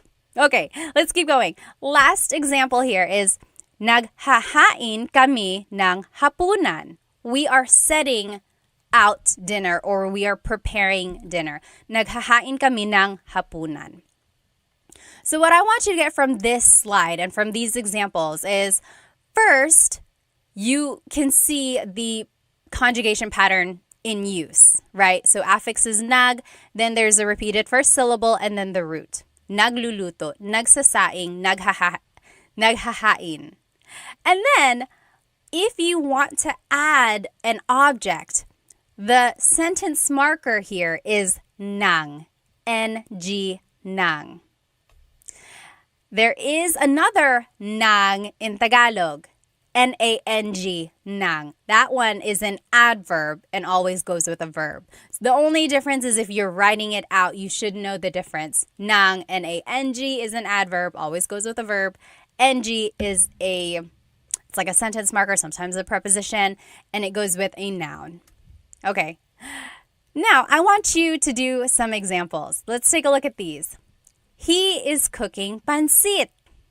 Siya is he, and I want you to translate it in Tagalog. He is cooking pansit. What do you think? Oh, you're welcome, Jez. Salamat sa lahat ng mga video mo, ate. Maraming salamat din. How would you say he is cooking pansit? Pansit. He is cooking pansit. How would you say he is cooking pansit? And I gave you a hint. Siya is he.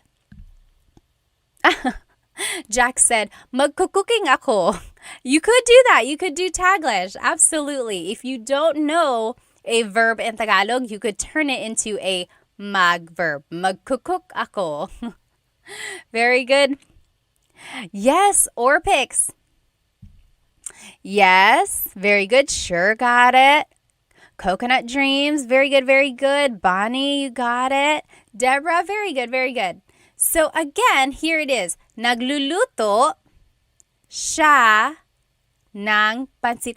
Oh, not again. On Instagram, I did it again where I got the dog ears. I don't know how to undo that, you guys. That's what happened last time. Okay, it's going to have to stay. I'm sorry. Very good. Yes. So, nagluluto siya ng pansit. Very good, you guys. Yes, JM got it. Nagluluto siya ng pansit. So, again, I want you to focus on the sentence structure. It's verb, then pronoun, then nang, and then the object. Nagluluto siya ng pansit. Yes, Orpik said, siya and nang can be combined to make siyang. Is this legal? Yes, absolutely. Tagalog is all about making like contractions or putting words together. So, nagluluto siyang pansit. It doesn't, technically you can. It's not what is commonly said. Like, it's not what is heard, but it is not wrong. All right. They are making rice. Oops, I just showed you the answer. They are making rice. Sila is they.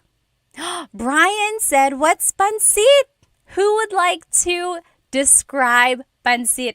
Yes, Deborah said Filipino noodles.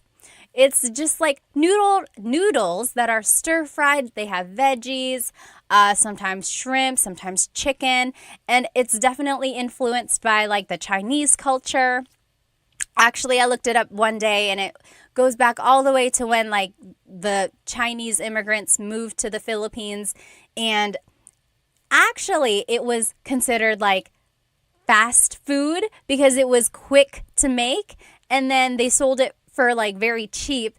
And then a lot of people would buy it when they were like out and about or during their lunch break. So yes, and it is commonly served at all special occasions, birthdays, New Year's, and it represents long life when you eat it on your birthday.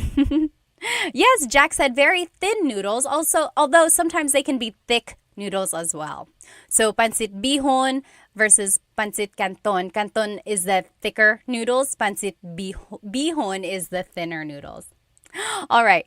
They are making rice. What do you think? They are making rice would be nagsasaing sila.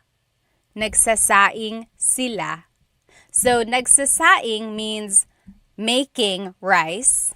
And then sila is they. Very good. Sure, you got it. You got it. All right. Next. David Jr. said it's one of my favorites. Me too. I love pancit. Very good. All right. Are you preparing lunch? I didn't mean to show you the answer. Are you preparing lunch? Ka means you. Tanghalian is lunch. Ba is a question word. So are you preparing lunch? Here is how you would say it. And I want to show you because ba has a certain placement. Naghahain ka ba ng tanghalian?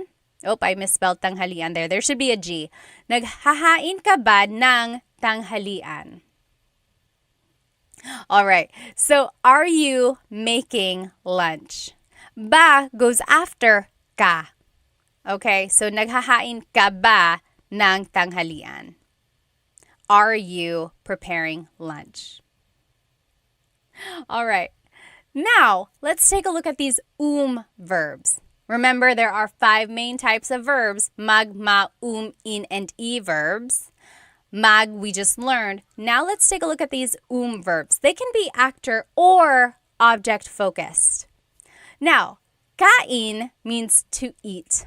We learned that right in the beginning. Kain means to eat. Inom means to drink. Now let's take a look at their conjugation patterns. Usually for verbs, the pattern is goes between the first and second letter, and then it's the root. Goes before the first and second letter, and then it's the root. For example, kain becomes kumakain. Kumakain. So goes between the first and second letter, and then it's the root. Hello on Instagram. If you are just joining me, again, all of this is on my YouTube channel. You will be able to follow along. Okay? So, that is the common pattern for verbs. Inum is different. It's a miscellaneous verb. This is the conjugation for inum. Inum will be umiinom. Umiinom. So technically, it is still an verb. But the doesn't go where it usually goes. This time, for the word inum, it goes at the beginning of the word. And then there's a repeated first syllable, and then it's the root. Umiinom. So what I just want you to get from this is try to remember these patterns, or at least try to recognize them when you hear someone speak Tagalog. Okay? Now, here are some phrases that you might hear or see using kain and inom. Kumakain ako ng lumpia. I am eating lumpia. Kumakain ako ng lumpia. So, do you see the pattern here, the just goes between the first and second letter. Kumakain ako ng lumpia. I am eating lumpia. Now, for inom, you could say, umiinom sila ng tubig ngayon. Umiinom sila ng tubig ngayon. Oh, Coco JJ on Instagram said, but why is needed? Why is needed at all? So it's like, why can't you just say inom, inom, inom? Again, because it's the idea of conjugating a verb or changing the verb into a different tense, right? Kind of like eat, I am eating something, or I ate something, or I will eat something. So you have to change the verb depending on the tense. Very good question, though. It would be very easy if all the verbs could just stay the same. Okay. Kumakain ako ng balot. Talaga, Kev? Pahingi nga. Kev is eating balot, and I said, oh, can I have some? Very good. Kumakain ako ng lumpia. Oh, you are BK Park. Awesome. Bibimbap is also sarap. Yes, Dutchman, you're correct. Any questions about all of these or any of these phrases or how to use verbs? Now, let's take a look at some examples here. I want you to translate these to Tagalog. I am eating breakfast. Breakfast in Tagalog is almusal. How would you say, I am eating breakfast? Or, they are drinking alcohol. Alak is alcohol. Did you know that? Alak is alcohol. So how would you say that? I am eating breakfast and they are drinking alcohol. Okay, this is how you would say it. I am eating breakfast. Yes, K-Dog got it on YouTube. Kumakain ako ng almusal. Very good. Sure, got it. Yes, Coco JJ, very close. Kumakain almusal. Don't forget the pronoun. So, kumakain ako ng almusal. I am eating some breakfast. You have to have that nang in there. And it just indicates like some or a thing. So you have to have nang. Otherwise, it's an incomplete sentence. Kumakain ako ng almusal. Very good. Brian Wong got it. Umiinom sila ng alak. They are drinking alcohol. Very good. K-Dog got it as well. Umiinom sila ng alak. Very good. So now you know. Now you know if you go to the Philippines and you hear the word alak, it's like, oh, gusto mo ng alak? Be sure you know what they're asking. Do you want alcohol? Yes or no? Oh, yes. Very good. BK Park said, umiinom ako ng tubig. I am drinking water. All right. This is the last type of verb we will practice tonight. In verbs. Again, remember there are 5 types of verbs. Mag, ma, in, and e.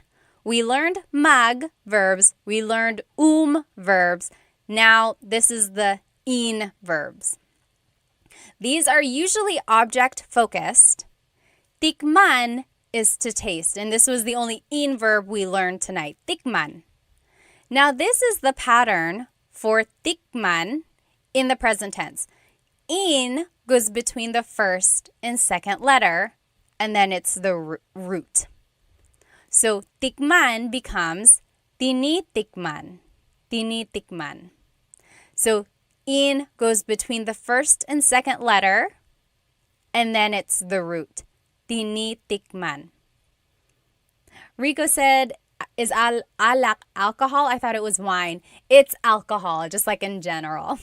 Very good, very good. Jack said, umiinom sila ng Red Horse. Red Horse is a very strong beer made in the Philippines. Yes. Yes, K-Doc said, does gusto mean to want and to like? Yep, it can mean both, depending on the context. All right, let's keep going. Okay. Based Pedro said, the dog ears are too funny. I don't know how to turn it off. This is what happened last time, too. I'm sorry. Okay, so here's an example of using in a sentence. I'm sorry, tikman in a sentence. Tinitikman ko yung sopas. I am tasting the soup. Tinitikman ko yung sopas. So there is the pattern. In goes between the first and second letter, and then it's the root. Tinitikman ko yung sopas. Does anyone notice a difference here? There is something different here. All right. Tinitikman ko yung sopas. I am tasting the soup. Does anyone notice something different? Anyone? Let's see. Oh, Bonnie, I'll answer your question in just a minute, okay? So, this time, we are saying, tinitikman ko yung sopas. Ko means I in this phrase. So far, we have been using ako, right? Nagluluto ako, I am cooking. But now we are saying, tinitikman ko, I am tasting. So instead of ako, we are using ko. And ko is a possessive pronoun. You'll see down here in this like pink box. And in this green box, it says in and e verbs must be used with a possessive pronoun since the object is the focus of the sentence. So remember, Coco JJ said, is ko short for ako? I guess technically, but they're different. They are different types of pronouns. And again, this green box says anytime we are using an in or e verb, we have to use a possessive pronoun. I think of it as the person in the sentence is in possession of that object that is in focus. So we have to use a possessive pronoun. Okay, so here are some possessive pronouns. Ko is my or I. Mo is your or you, singular. Niya, her or his, he or she. Nila, their or they. Natin, our or we inclusive. Namin, our or we exclusive. Ninyo is your or you plural. And then, that's it. Nyo is your or you plural. Sorry, I got distracted by some of these comments. Yes. Okay. So those are the different types of possessive pronouns. And who was it? I think Deborah. Deborah on YouTube asked, how do you know if a verb is an verb? Or how do you know if it's an e verb? So for some verbs, it's obvious what type they are, like magluto, magsaing. They are mag verbs because they have mag in them. However, for verbs like inom, kain, tikman, they don't have the infix in their root, right? Or in their infinitive form. Infinitive means like not conjugated. So you have to, it's just a matter of gaining more vocabulary. Unfortunately, there is no rhyme or reason that I have discovered. I've tried looking it up, and there's no clear explanation as to why some verbs fall into the category, why some verbs are ma verbs, or why some verbs are e verbs. I think it's just from the linguistic gods back in the day. Someone in Tagalog was like, this is going to be an in verb. This is going to be an verb. Something like that. There is no clear explanation. If I discover one, I will share it. Or if anyone knows of an explanation why they are that way, please let me know. But again, it's just one of those things where you have to listen to Tagalog, kind of make a mental note of how verbs are conjugated, and then conjugate it in that way again next time. Okay, so now let's take a look at tikman. And here are some examples. So, I am tasting the dessert. I am tasting the dessert. Panghimagas means dessert. How would you say that? I am tasting the dessert. Dutchman said, I know there's a difference between ako and ko, but people don't understand you? They'll understand you. It's just not technically correct. You know, someone might correct you and say, "Oh, it should be ako, it should be ko." But technically they like mean the same thing. Cassidy said, "Wow, Tagalog takes a lot of memorization." I know that it can be kind of tricky. I would suggest maybe watching some Tagalog movies. Netflix has some. Prime Video has some as well. Sometimes YouTube just has some free Tagalog videos or Tagalog movies. They might be a little bit older. But it's a good way to listen and catch patterns, a good way to listen for root words or things like that. Or if you know a native Tagalog speaker, ask them to speak to you only in Tagalog. Try that. All right. Very good. Sure and Brian, you got it. Tinitikman ko ang panghimagas or yung. Very good. Yes, so both of you said yung or it could be ang. Again, they are interchangeable, but yung is a little bit more specific. It's like, oh, I'm tasting the desserts or I'm tasting the dessert. Very good, very good. Now, how would you say, taste this? Taste this. How would you say, taste this? Ito means this. Oh, Deborah asked, can you suggest some nice Filipino movies? If you have Netflix, I just recently watched Rewind. Has anyone watched it? So Rewind, I think it was like the biggest blockbuster movie in the Philippines recently. And it has Ding Dong Dantes and Marian Rivera. They are actually married in real life and they are starring in it together. Oh my goodness, it's happy and sad at the same time. The premise, I won't give you the ending. They are married, but then she dies. That's not a secret. Okay, that's in the preview there. She passes away and then he is given a chance to spend more time with her. He like gets a chance to rewind for like a few days, or maybe it's like one day, I don't remember. But he has a chance to kind of redo part of his relationship. That's a good one. Oh my goodness, it's so good. Yes, Louis said, yes, it's crazy. It is kind of a crazy movie, but it's so good. Oh my goodness, it's good.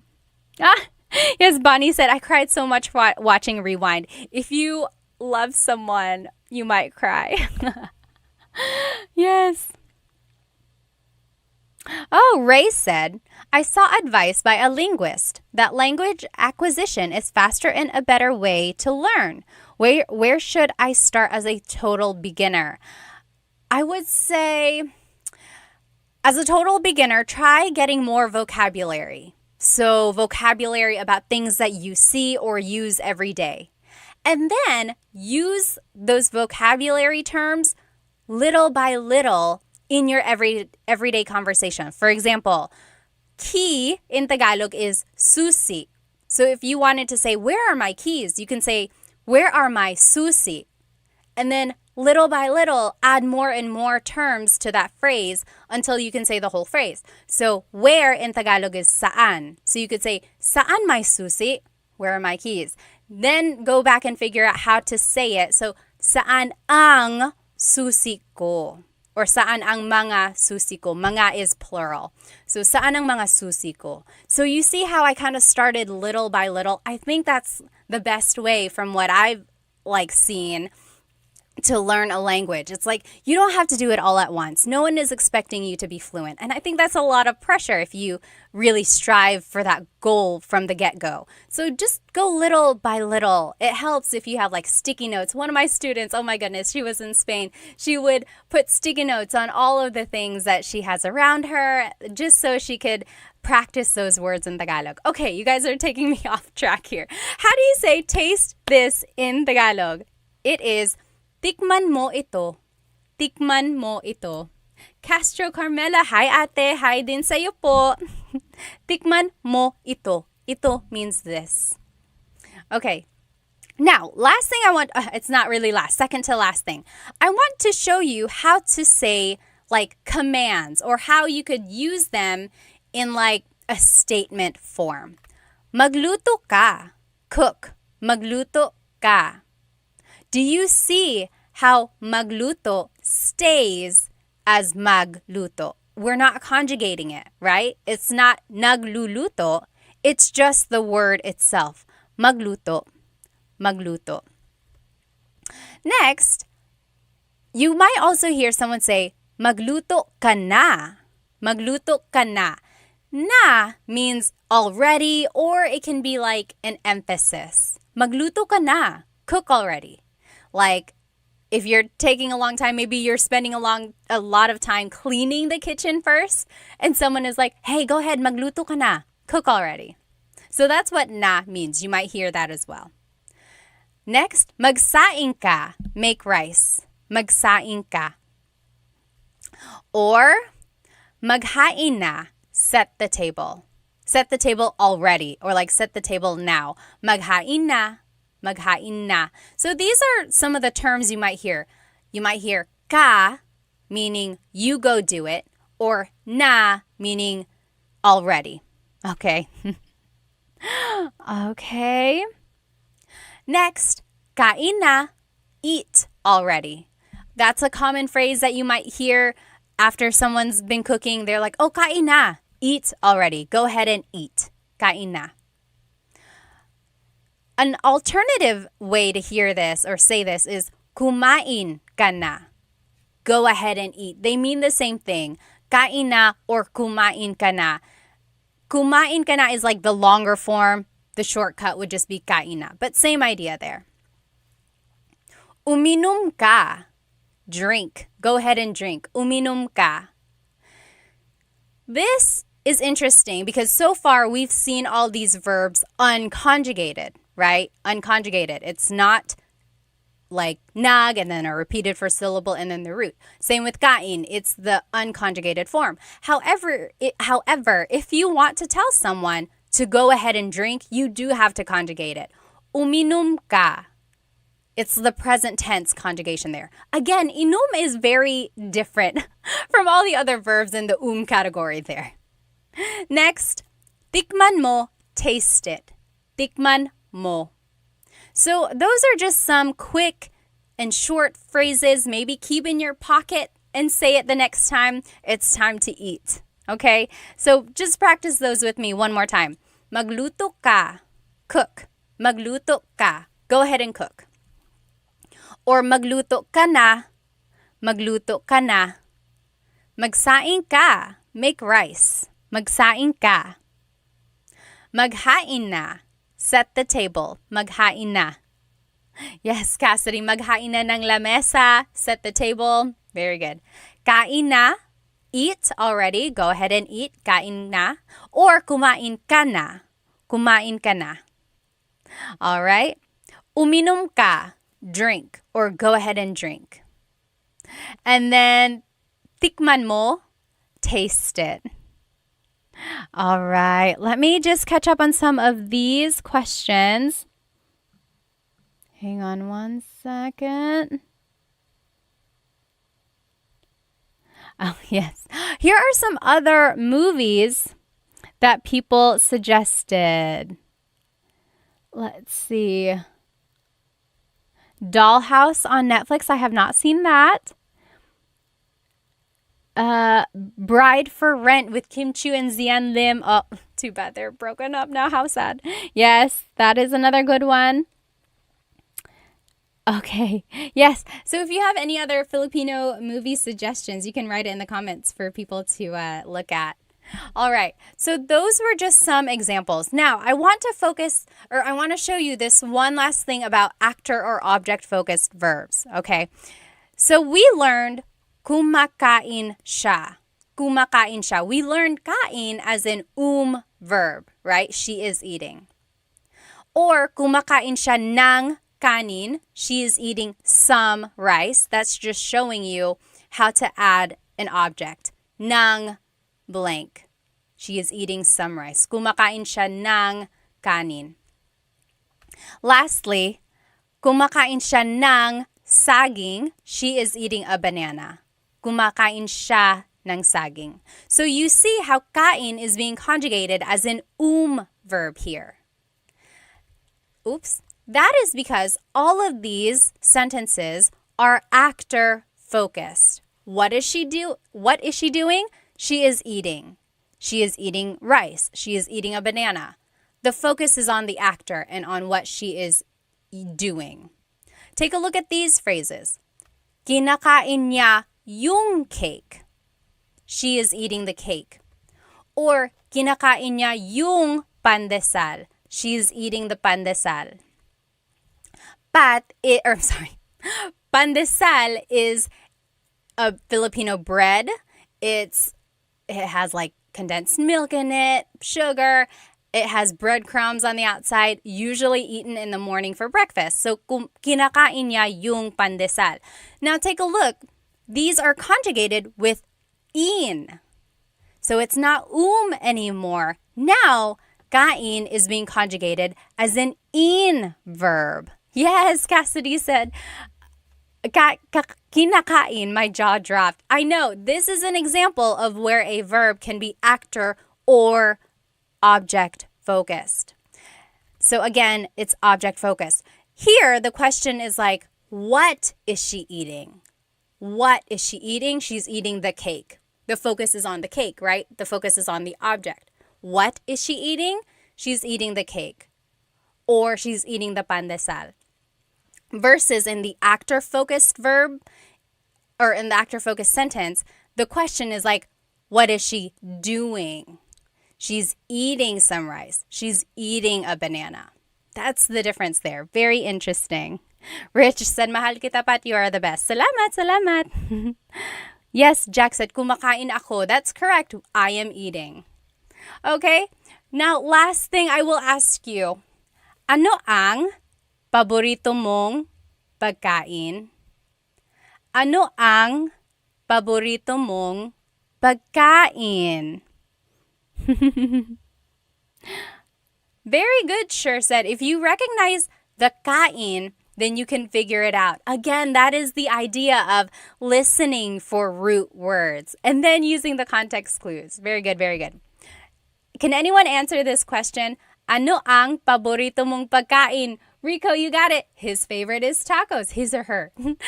Tacos. Very good, very good. Ano ang paborito mong pagkain? Tell me. So yes, that means what is your favorite food? Ano means what. Ang means is. Paborito is favorite. Mong is your. Pagkain is food. What is your favorite food? Very good. Sure said pizza. Yes, Boots got it. What is my favorite thing to eat? Yep. What is my favorite food? Yes. Very good.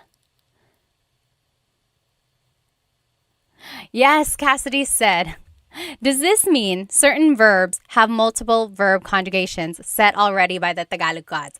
Only some verbs. Usually, mag and ma verbs are always actor focused.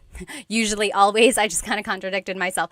Usually, mag verbs are actor focused. And then in, and e can be either or. Yeah. One of those things, again, that has already been said. This is how you could say this, or your response. Sinigang ang paborito ko. Ano ang paborito mong pagkain? Sinigang ang paborito ko. What is your favorite food? Sinigang is my favorite food. Sinigang is like a stew. It's sour soup because it has tamarind in it, which makes it a little bit sour. Usually it's made with pork, can also be made with fish. It has lots of veggies in it, and it's just so good. I love it. Very good. Crispy pata is the best, Hector said. Very good. Yes. Had a lot of trouble with this, but the key in understanding really is to look at the question. If the question focuses on what someone is doing, it's actor focused. If it focuses on the verb to eat, then it's object. Yep, that's a good way to look at it. Yeah, that's correct. Let's see. Yes, Big Daddy. There is a lot of Spanish influence in it. Kare ang paborito ko. Very good, Jones. You got it. Sinigang, pizza, crispy pata, ube, ice cream, pork adobo ang paborito ko. Very good. I want to show you some alternative ways to respond. So again, this means my favorite is sinigang, but you might also hear the response this way. Ang paborito ko or paborito kong pagkain ay sinigang. Ang paborito kong pagkain ay sinigang. So literally, that means the favorite food of me is sinigang. And this sentence structure is formal. It's not usually used in common conversation, but it's not wrong. It's a little too correct almost. Like no one really says that. It's almost like Shakespearean. But that's correct. Ang paborito kong pagkain ay sinigang. Another way to say it is ang paborito ko ay sinigang. So this one is a little bit less formal. It's perfectly acceptable as well. Sorry, I get distracted by some of these comments. Yes, kare-kare has peanut sauce in it. I think someone was asking, ano ang kare-kare? What is kare-kare? Usually made with beef, and then it has like peanut butter in it. Okay. And then lastly, the quick answer is just sinigang. Ano ang paborito mong pagkain? Sinigang. That's it. Okay, now just to review, this is everything we did tonight. We learned different verbs about eating and about food, and then we learned how to conjugate these verbs while we're using them in different phrases. And then we learned some food vocabulary during our practice questions as well. Does anyone have any questions before I let you go tonight? Oh, Rich said, why is food eliminated there? So in my answer, I said, sinigang ang paborito ko. I didn't say food, right? It's almost like asking, what is your favorite food? My favorite is sinigang. My favorite is sinigang. So you can add pagkain, like in this first example, the first alternative phrase, ang paborito kong pagkain ay sinigang. You don't have to say it, but you can. Very good question. Alrighty. Brian said, do I have homework for us to do at home? No, I didn't make any homework. Maybe next time I'll have some homework and then post the answer at a later time.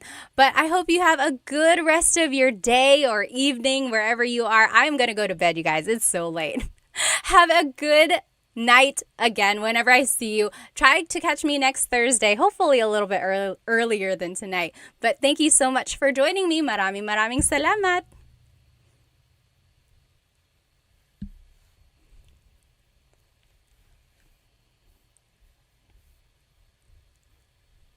Hello everybody. Welcome. Welcome to Tagalog Thursday. I'm so happy you're here with me on YouTube. Let me go ahead and just make sure our other friends are joining us as well. We have a really fun class tonight. Hello everybody. Welcome to Tagalog Thursday. I have missed you. I've missed you a lot.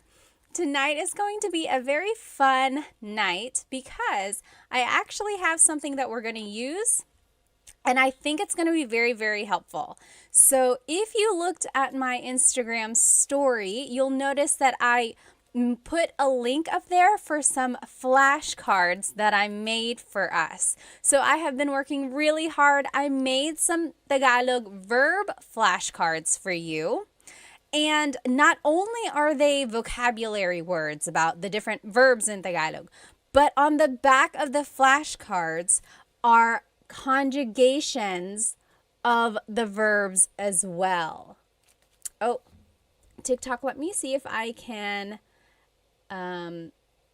flip the screen so that you can see it.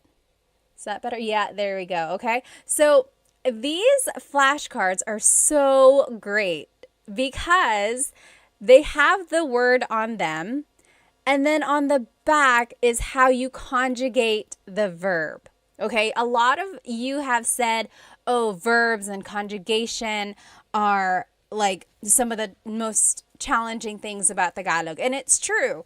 And if you have watched my full-length Tagalog lessons on YouTube, then you know that there are different types of verbs, and then there are different categories, different conjugation patterns, and everything like that. And one of the things that I said is the more verbs you learn, that's kind of how you will learn what group these verbs fall into, right? So it's just a matter of gaining more vocabulary, and getting these flashcards will help you with that. Again, tonight's Tagalog lesson is about Tagalog verbs, and we are going to be using these flashcards that I made for us that have the Tagalog verb on the front, and on the back is the conjugation.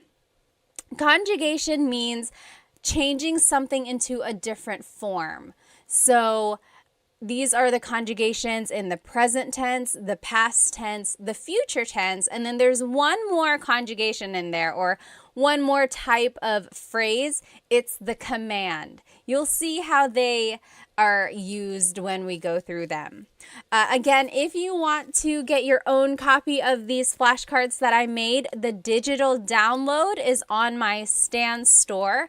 I put the link in my stories, but also it's in the in my bio as well. Go ahead and write where you are currently watching from.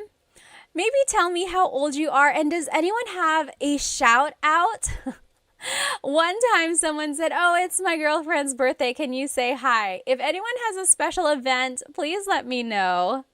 Or is it just a fun night? No special event on your side, but just something something to celebrate, just being with me learning Tagalog.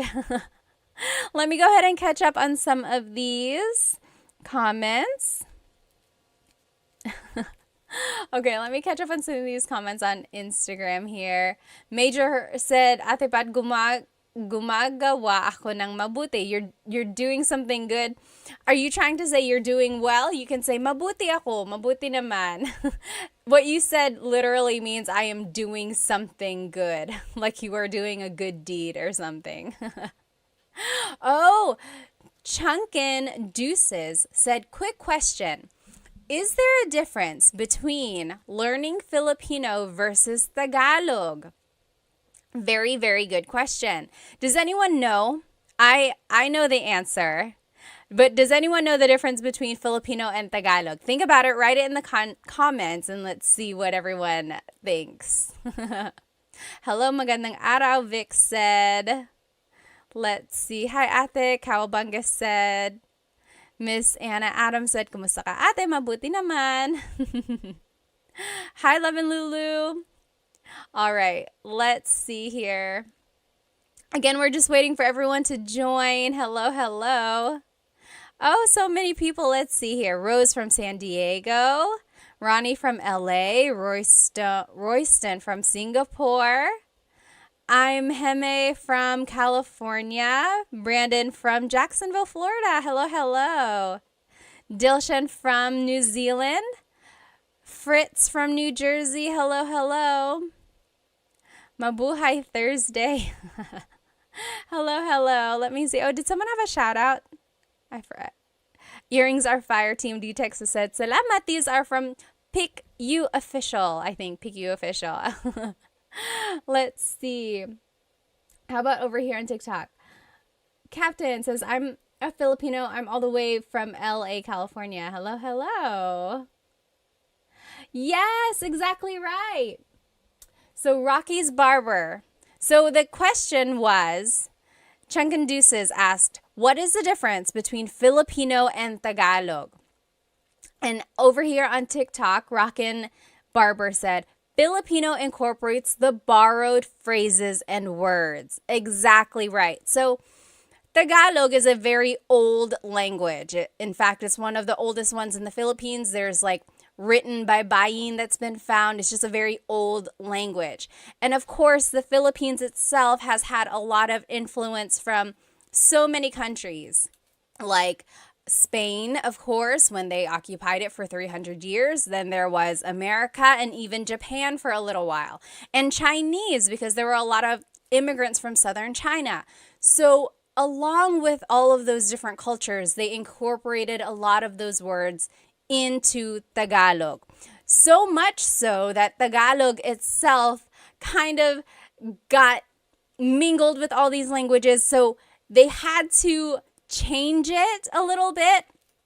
And Filipino is the language that incorporates all of those different languages. For example, hikaw, the word hikaw is earring.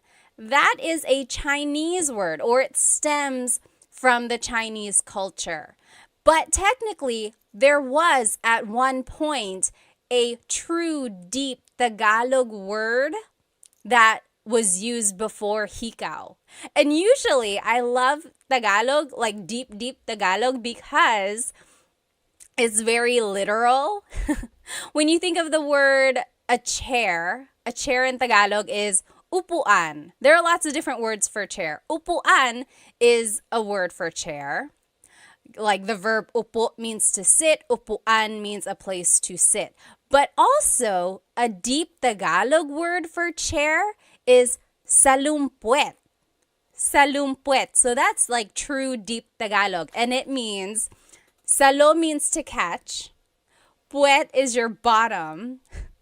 So salumpuet is something that is catching your bottom, right? Your chair. So that's the difference between Tagalog and Filipino.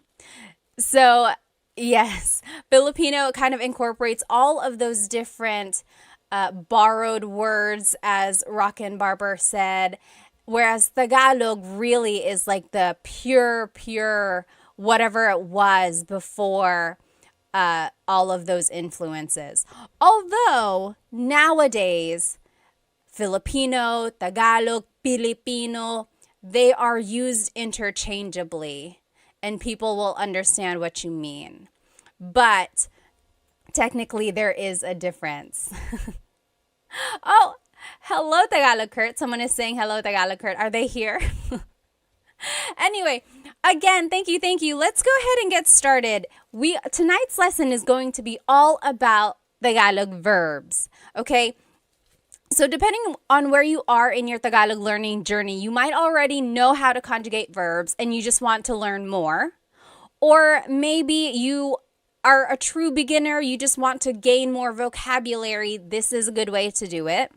Or maybe you are kind of a little bit more experienced and you just want to quiz yourself, or you just want to make sure you know the right words. We are going to be using these flashcards that I made for us. I'm so happy that I made these flashcards, you guys, because not only do they have the Tagalog word on the front, so this is a picture of a shower.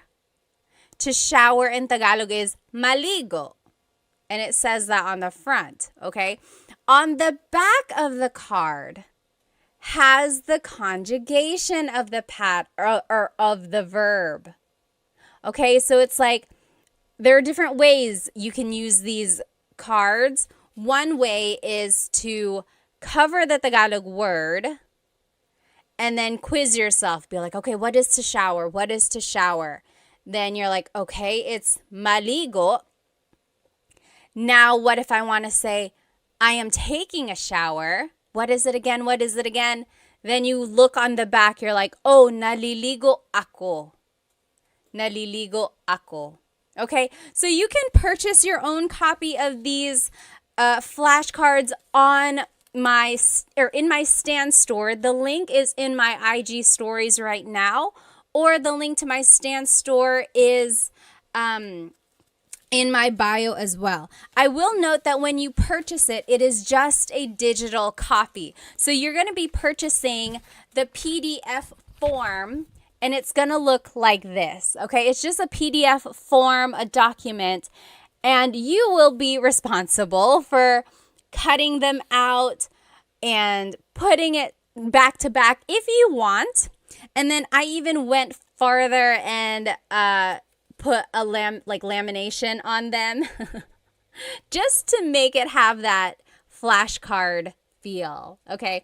But if you don't want to do all that, you could just print it out, maybe like put holes in it and put it in a 3-ring binder, or even just put a staple in it and call it a day.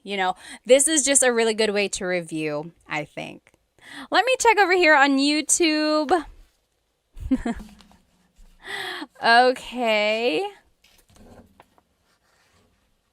Oh, Saul said, nakakatawa ka. I learned that yesterday from your Insta. Salamat, salamat. Nakakatawa ka rin. You're funny. All right. So let's just go over some basics about Tagalog verbs, okay? In Tagalog, there are 5 different types of verbs in Tagalog. Okay, let me find these cards here. I had organized them and now I'm just gonna find, here we go.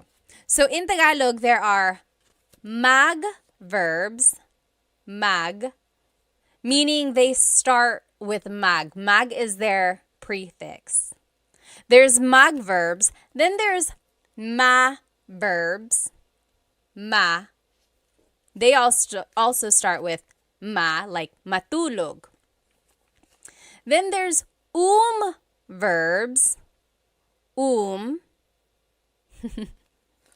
Then there's in verbs, in. And then e verbs, John Legacy on YouTube said, are you going to post those flashcards anywhere for us to download or purchase? Yes, they are already up on my Stan store. The link should be in my bio, and you will see it. It says new 100 Tagalog flashcards, so you should be able to purchase them there. Again, there are 5 different types of verbs in Tagalog. Mag, ma, in, and e verbs.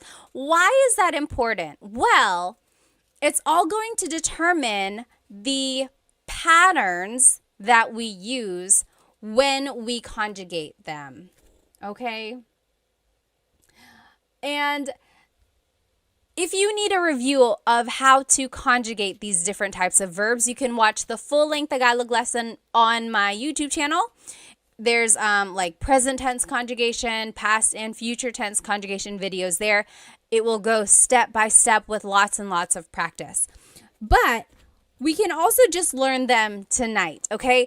I don't want you to get too bogged down about the patterns themselves, but I do want you to recognize that there is a pattern. Okay, you'll see. There's repeated syllables. There's certain affixes or prefixes or infixes. Okay, so I want you to just listen and see what we get. Okay, so let's just go through some of these verbs here. If you know the answer, write it in the comments. What is to clap in Tagalog? What is to clap in Tagalog? Do you know? What is to clap? Oh, thank you so much for all the gifts on TikTok. They are going so fast. FJMLV, thank you so much. And I think someone else up there, thank you. What is to clap in Tagalog? To clap, yes, Mr. Mark Tricks. So, palakpak or pumalakpak. Very good. Yes. Oh, Solman, thank you so much for the roses on TikTok. Maraming salamat. Thank you. So, pumalakpak or palakpak. So, technically, the root word here is palakpak. Palakpak. All verbs in Tagalog have a root, and then something is added to them to change the tense. For verbs, sometimes they are referred to as just the root, palakpak. Sometimes they are referred to with the already in it. So if you said palakpak, that is correct. If you said pumalakpak, that is also correct. JB on YouTube said magclap. Yes and no.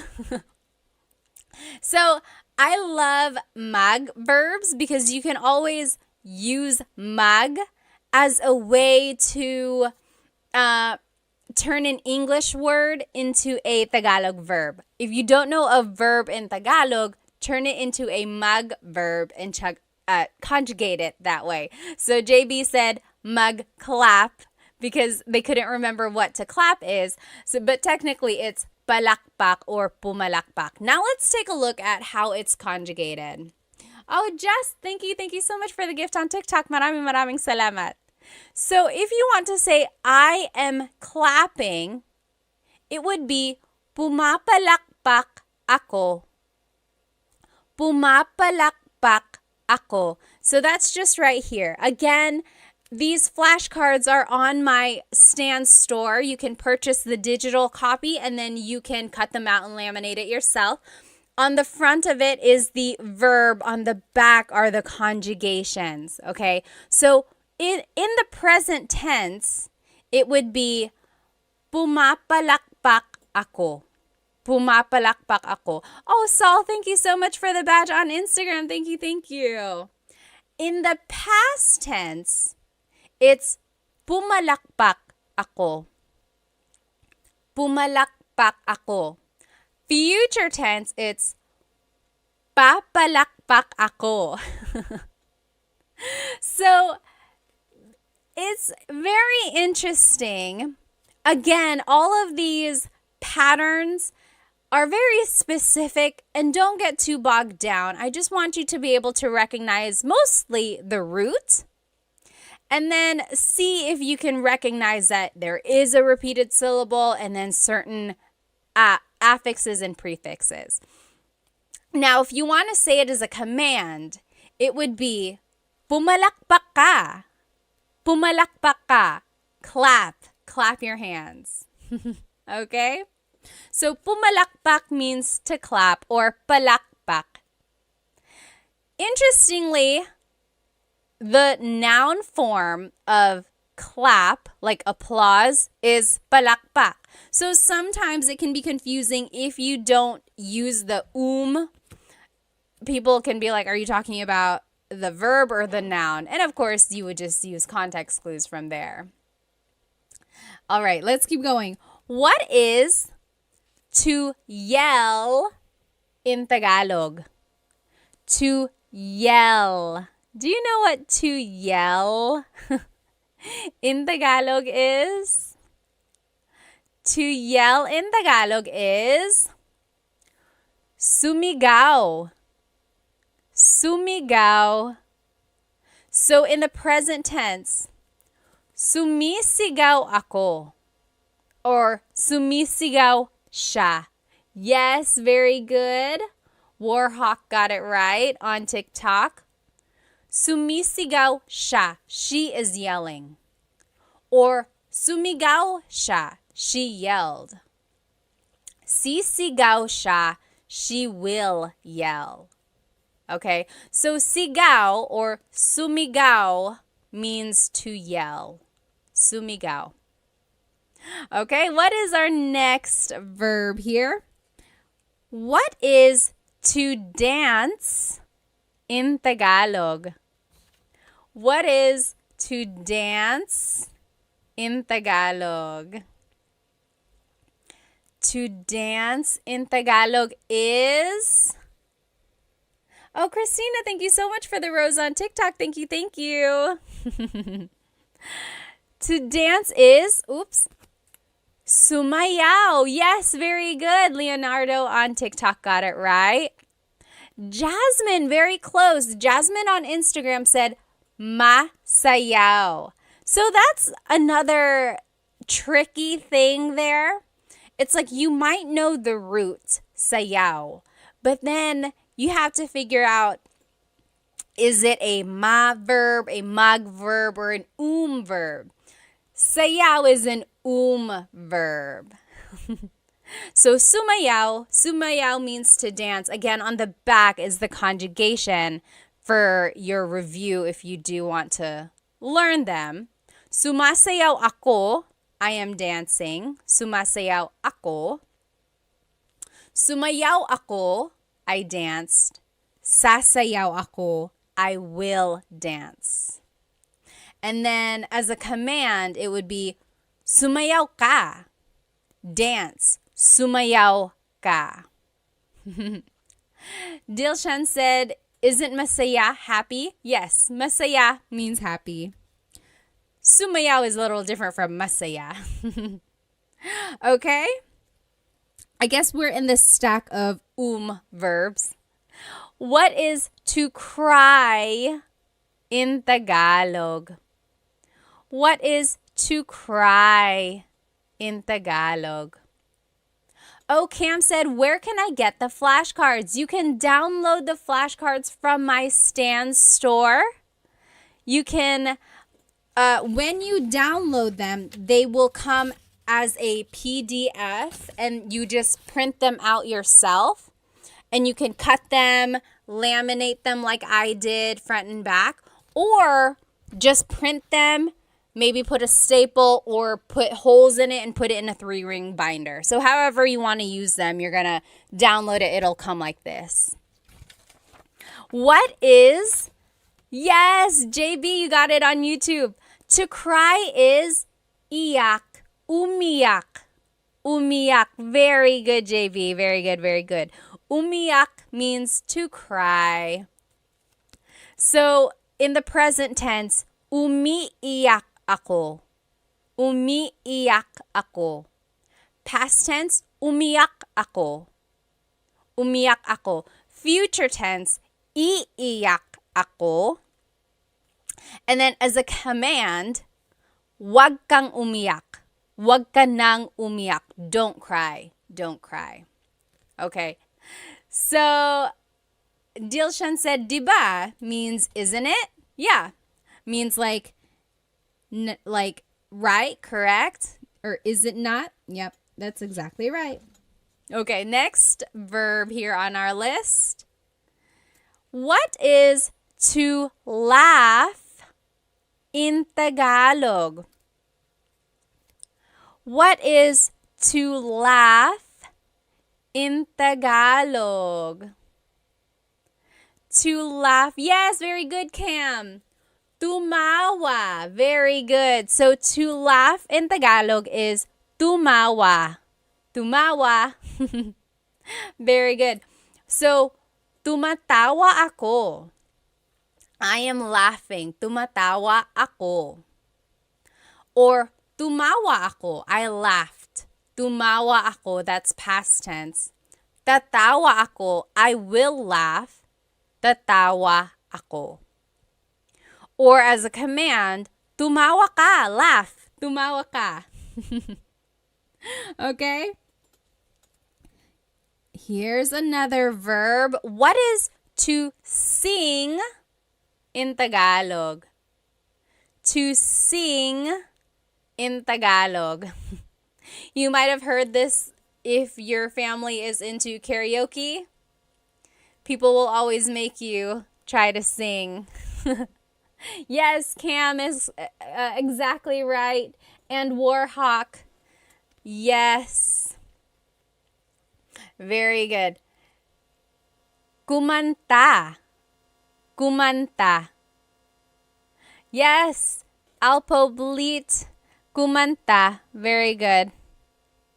JB said, once again, where do we download these cards? Well, it's in my Stan store. So the link should be in my bio, or if you just go to my profile, look for the Stan store link. Again, when you download it, it will be a PDF like this, and then you will print it yourself and turn them into flashcards, or you can just keep it like this, put it in a folder, things like that, okay? So, kumakanta ako, I am singing. Kumakanta ako. Kumanta ako, I sang. Kumanta ako. Kakanta ako, I will sing. Kakanta ako. And as a command, kumanta ka, kumanta ka. If you've ever gone karaokeing or if you've ever karaokeed with Filipinos, they have probably said that to you. Kumanta ka, sing, kumanta ka. They leave no one behind with the singing. What is everyone's go-to karaoke song, by the way? I like Crazy for You by Madonna. I like, what else do I like? I don't know. I'm not like an amazing singer or anything. Oh, what's that one song that I like? I'll have to think about it. Yes. Okay. Oh, you might have already seen it. What is to hug in Tagalog? To hug. Oh, Captain said All of Me by J.M. Guzman. Oh, I don't even know what song that is. I'll have to look that up. Hart said Whitney or Mariah Star Spangled Banner. Number one, do they even have that version? And number two, I need some evidence, please. Yes, very good, very good. Oh, Captain said rap songs by Andrew E. Do you know who Andrew E. is? Andrew E. is a popular rapper in the Philippines. I feel like he was a lot more popular in like the 90s or early 2000s, like just really, really fast Tagalog raps. Are you into Glock 9? Glock 9 and like Ruby Ibarra, of course, Phil Am. There are lots of newer. Oh, and Easy Miller, hello. Like a lot of newer rappers out there. Yes, very good, very good.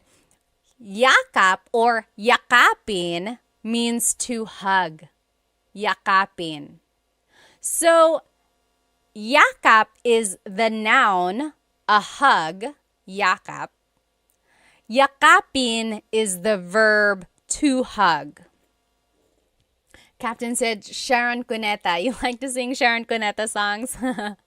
Oh, Chris McCollin said, I met Andrew E. Really? How? Jez said Dilaw by Maki. I don't think I've heard that one. I'll have to look that up. So yes, yakapin. Now we're in the in. Where am I? In verbs. In. So the first set of verbs we looked at were verbs. These are in verbs. The difference there is that verbs can be object or actor focused. In verbs are usually object focused. Again, all of that is nitty gritty. If you do want to get into all that, be sure to watch my full length Tagalog lesson videos about present tense conjugation and future and past tense. Oh, Serrano said maybe this time. I love that song. I love that song. Ozzy Mandia said, hi, I just wanted to thank you for the lessons. I plan to visit the Philippines later this year. I'm pretty good at the language. Oh, at language, so I'm absorbing everything. Good, good. JB said, my way. Do you know what happens when you sing My Way in the Philippines? It doesn't always happen, but for a while, there was like really bad things happening whenever you sang My Way in the Philippines. It used to be like maybe like 10 years ago, for a while, when people sang My Way, they would get unalived. They wouldn't, I don't know what would happen. Like it would be so violent. And then, yeah, so for a while there was just that thing where it was like, don't sing My Way, or it became a joke where it was like, oh, you're going to sing My Way.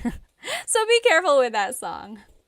Okay, yeah, so yakap or yakapin means to hug. In the future tense, it's, I'm just trying to think because I don't want to say it wrong. Yinayakap ko siya. I am hugging him. Yinayakap ko siya. Past tense, yinakap ko siya. Future tense, yayakapin ko siya. Okay? So, yakap is an in verb. As a command, maybe you can use this on your sweet, lovey, loved one. Yakapin mo ako. Yakapin mo ako. That means hug me. Yakapin mo ako. I'll put it up here so you can see it. That's the command. Hug me. Yakapin mo ako. Try saying that to your honey tonight. I'm sure it'll make them super kilig. Yakapin mo ako. Okay. Someone put it or wrote a question up here. Someone asked why. Why is it that when you sang My Way, you would get like unalived? I don't know. It was just like, maybe it just happened to be that when people were singing that, there were like violent people around them. I don't know. But for a while, you should look it up. It was like singing My Way at karaoke was kind of dangerous. Oh, and then someone asked, do you know how to speak Bisaya? No, I do not, but I know someone who does, and I'll be sharing them with you in just a little while, like maybe next week or in a couple weeks. Oh, someone up here asked, Ladorabi said, is Filipino Sign Language the same as American Sign Language? So I feel like either last year or the year before, I posted a video of Filipino Sign Language. And then people commented, oh, it's the same as American Sign Language because American Sign Language actually is universal. So people said it's the same. But I'm sure there might be some nuances. But that is a great question. If anyone knows, like, is there a difference between Filipino Sign Language and American Sign Language? Let us know. Jasmine said, I heard of you sing it badly. So maybe if you sing My Way badly, then that's why it was so violent. Patch said, your tutorials really helped me in my tutoring sesh with my US students. Thank you, thank you, thank you. Maraming salamat. Thank you, Din. Oh, interesting. Okay, so PJ said Japanese Sign Language is a little different. Interesting. Okay, so yeah, there might be some similarities between Filipino Sign Language and then like American Sign Language, but also there might be some differences as well. Warhawk said, I'll never sing that song in the Philippines. Yeah, don't sing My Way. You might not want to. Okay, and then someone asked, do I speak Waray? No, I do not, but I'm looking for someone who can teach it. If you know anyone who can teach Waray, send them my way. Okay. What is to pull in Tagalog? What is to pull in Tagalog? Yes, JB, yakapin was an in verb. We're actually in the in verbs now. Tots asked, can you speak Kapampangan? No, I cannot. I wish I knew people who could, though. Yes, Serrano. Hilahin. Very good. Very good, Warhawk. Hilahin. Hilahin. Very good. Hilahin means to pull. Hila means to pull. That's the root. Hila.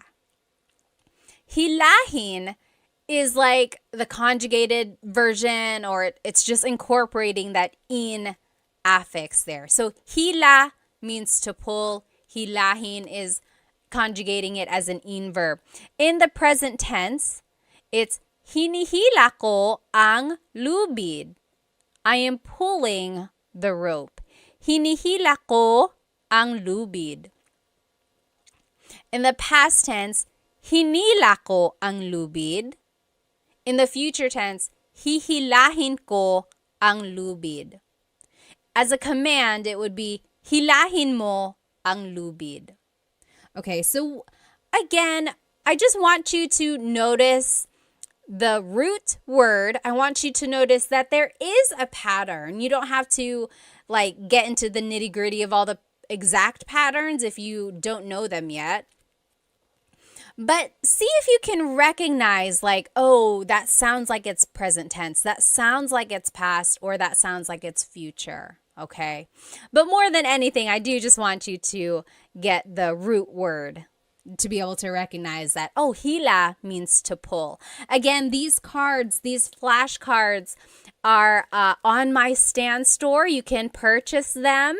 When you buy them, though, remember that it's going to be the digital download, and it will come as a PDF. When you print them out, you can cut them, you can laminate them like I did, or you can just keep it like this in a folder and use it to study, okay? You said, can you send me that card? Someone said on TikTok. Just go ahead and get it from my Stan store. There are 100 verbs. 100!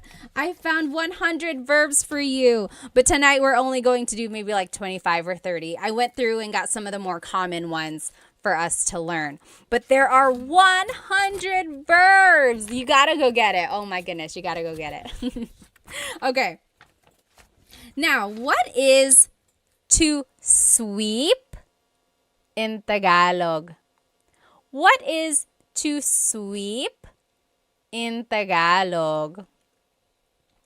Samurai said there are many Filipino shops and restaurants in our region in Oman. Oh, that's nice. Very good, Serrano. To sweep in Tagalog is walis. Oh, Serrano, you bring up a really, really good point. So in this card, I am showing it to you as an in verb. Walisin. Take a look at the conjugations. Winawalis ko ang sahig. Winawalis ko ang sahig. I am sweeping the floor. Now, Serrano on TikTok said, magwalis. Oh, I love this, you guys. Walis is one of those verbs which can be either object-focused or actor-focused. Okay? So there are certain verbs in Tagalog that can take on different types of verbs. So remember, there's magma, in, or i. Walis can be an in verb or it could be a mag verb. When it's an in verb, it's being conjugated as an object-focused verb. So you can even see it in the conjugation example. Winawalis ko ang sahig. I am sweeping the floor. The focus of this sentence really is the floor. What are you doing? I am sweeping the floor. Now listen to this. When I say, nagwawalis ako, now I'm conjugating it like a mag verb. Nagwawalis ako, that just means I'm sweeping, right? It's a complete sentence. Nagwawalis ako, I'm sweeping. There's no floor, there's no object. It's just about me, the actor. It's actor focused. What are you doing? I am sweeping. Versus, what are you doing? I am sweeping the floor. Do you see the difference there? That is a prime example of a verb that can be object or actor focused. Very good observation there, okay? Tim said, I love those cards. Thank you. Again, these cards you can get on my Stan store as a digital download. When you purchase them, it's going to come as a PDF form, and you can cut them out and laminate them like I did, like front and back. Or you can just keep it in a folder and use it to study that way. There are 100 verbs in this pack, okay? Okay. Oh no, I have to go, Ryo said. Bye. Salamat. Let's see. This random name said, are you American? Yes, I am. And I'm also Filipino. Okay. What is to tell or to say in Tagalog? What is to tell and to say in Tagalog? Kakak said, how do I get the cards? A link to them is in my bio, the Stan store. Look for the link to my Stan store. Oh, very interesting. String said, magsalita. Very close. Oh, very close, you guys. Yes. Dilshan on Instagram said, nagsasalita. JB said, is the Stan store on your IG page? You can find it in my YouTube channel as well. Just go to the About Me area and then look for the Stan store. Yes, JB actually got it. So it's sabi. or sabihin. So, very interesting. A lot of you are saying salita. Salita means, it also means to say, but really it means like to talk. Magsalita ka, talk. But also it can mean like say something. So salita and sabi are very similar. It's kind of like saying say, tell, talk, right? They're all kind of similar. Sabihin technically means to tell or to say. Very interesting. Oh, Yahia said, what is the best free app to learn Tagalog? Anyone know what is the best free app? I know of like this one app I made a video for. What is it? Turong Wika. Turong Wika. That means teaching a language. They teach Tagalog.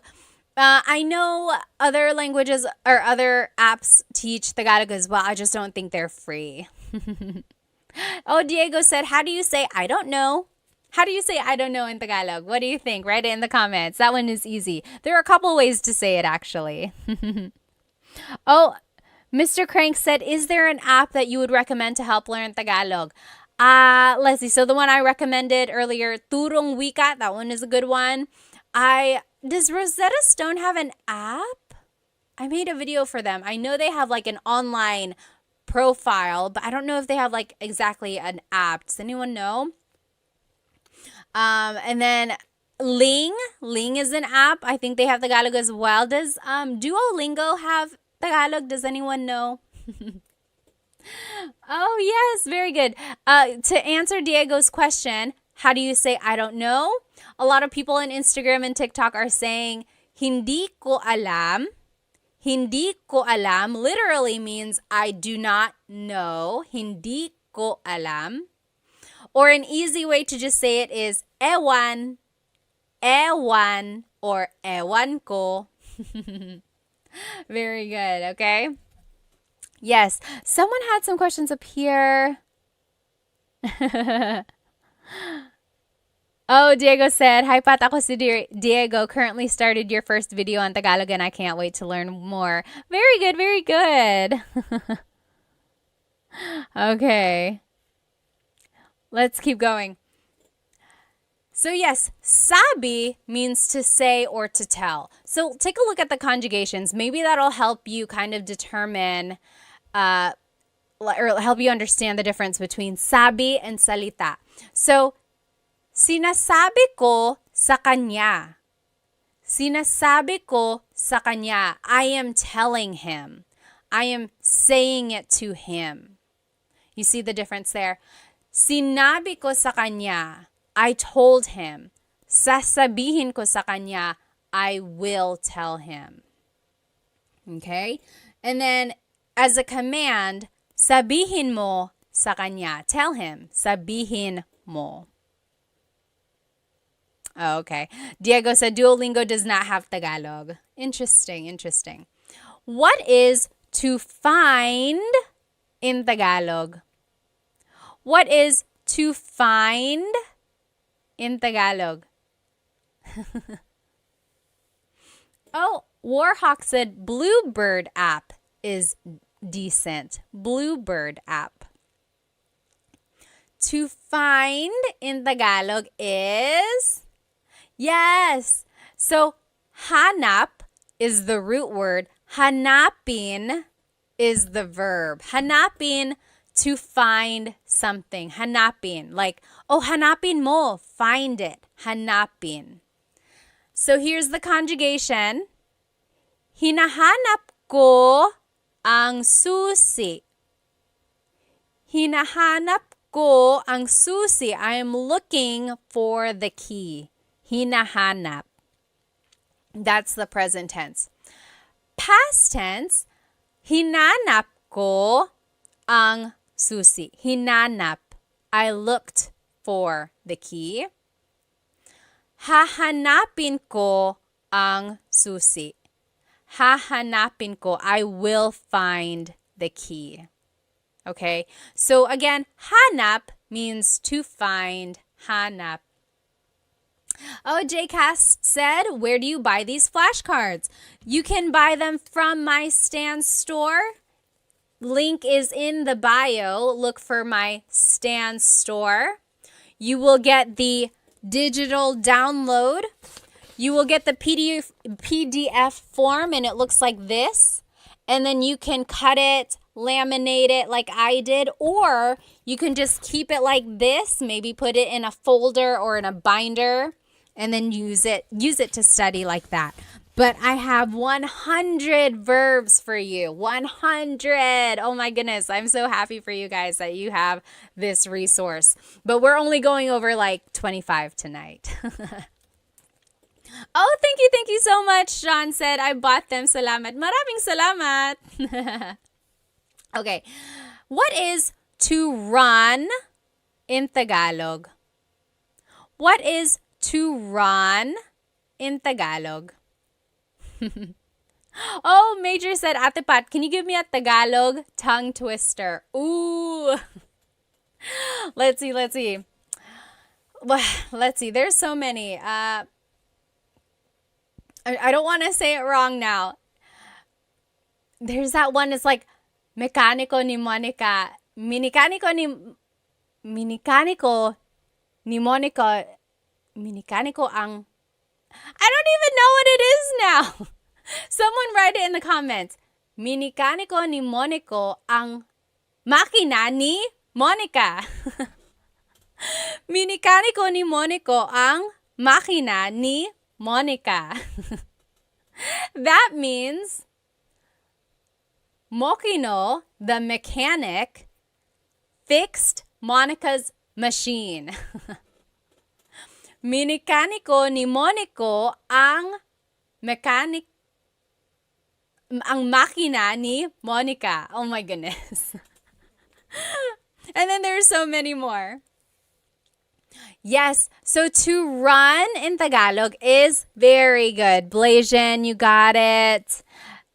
La, Yesam, and JB, you got it. Tumakbo. Tumakbo. Yes, very good. Tumakbo. So takbo is the root word, takbo. Tumakbo is showing that it's an conjugation. Tumakbo. So if you want to conjugate it, tumatakbo ako. I am running. Tumatakbo ako. Or tumakbo ako. I ran. Tumakbo ako. Tatakbo ako. I will run. Tatakbo ako.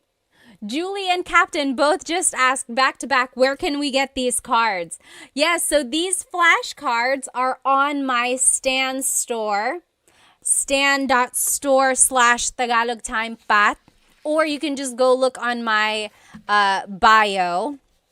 Look for the link that says Stan Store, and it's going to be a digital copy.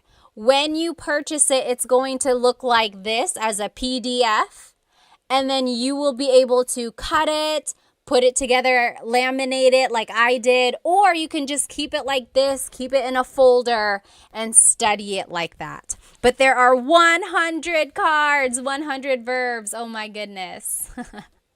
Okay, what is to drink in Tagalog? What is to drink?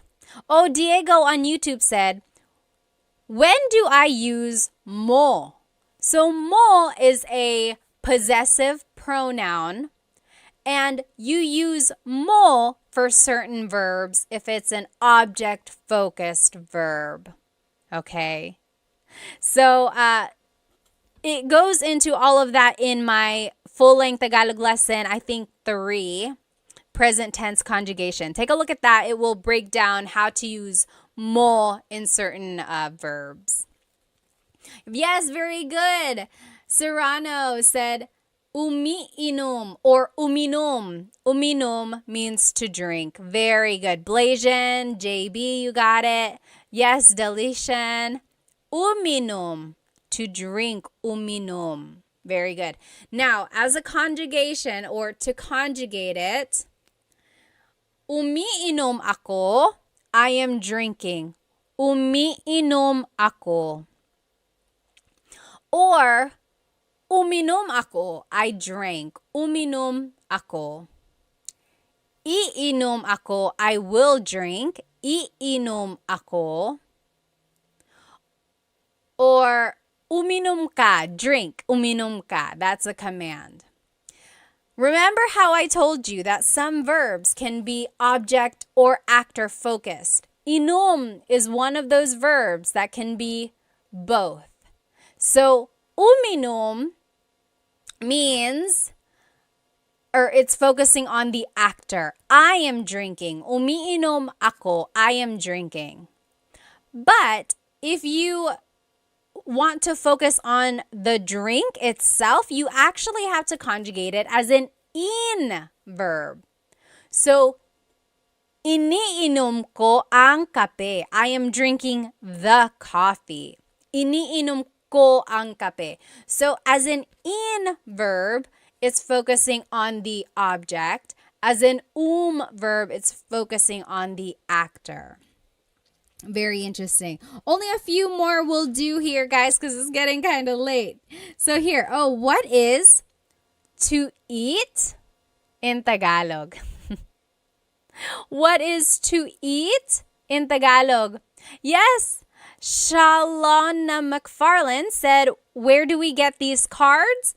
These cards, again, are on my Stan store. I made them for you. They are the digital download. So go to my Stan store. The link should be in my bio. When you purchase them, you're going to get them as a PDF form.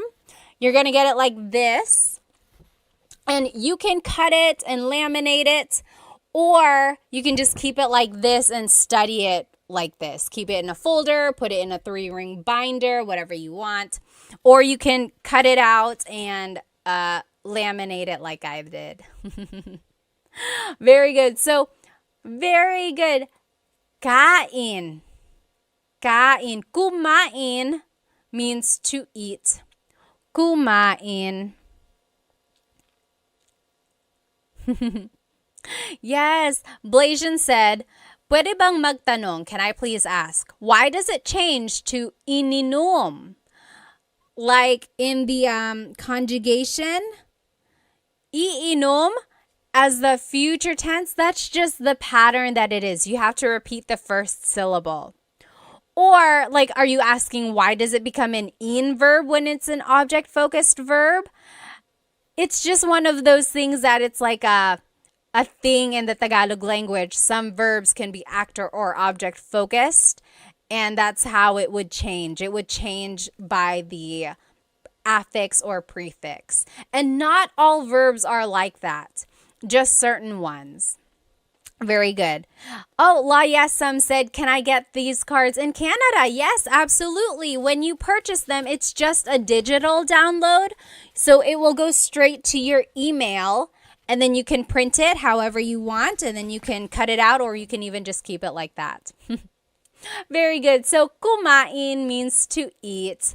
Let's conjugate it. So kumakain ako. I am eating. Kumakain ako. Or past tense, kumain ako. Kumain ako. I ate. Kakain ako. I will eat. Kakain ako. And then as a command, kumain ka. Eat. Kumain ka. Okay, kumain ka. You might have heard that phrase. A lot of people like to feed their guests. So that is the thing there, the phrase that you might hear a lot. Let's see, what else? Let's take a look at some of these verbs. We didn't get to look at them. How do you say to write in Tagalog? To write. So to write something. I'll give you a hint. It's an verb. To write, Oh, hang on. Who was that? String Hands said, "Hi, Pat. Your content helped me talk to my mom during her last years before she died. Maraming salamat po." Oh my goodness. Strings, first of all, I'm so sorry for your loss, but also I'm so happy to have helped you. Stay strong, okay? I lost a parent too, and it's not easy at all. Oh, Julie said, "I can't find your stand store." Let's see. Go to my link or go to my bio, and I think just click on whatever link is there, and then more links should pop up.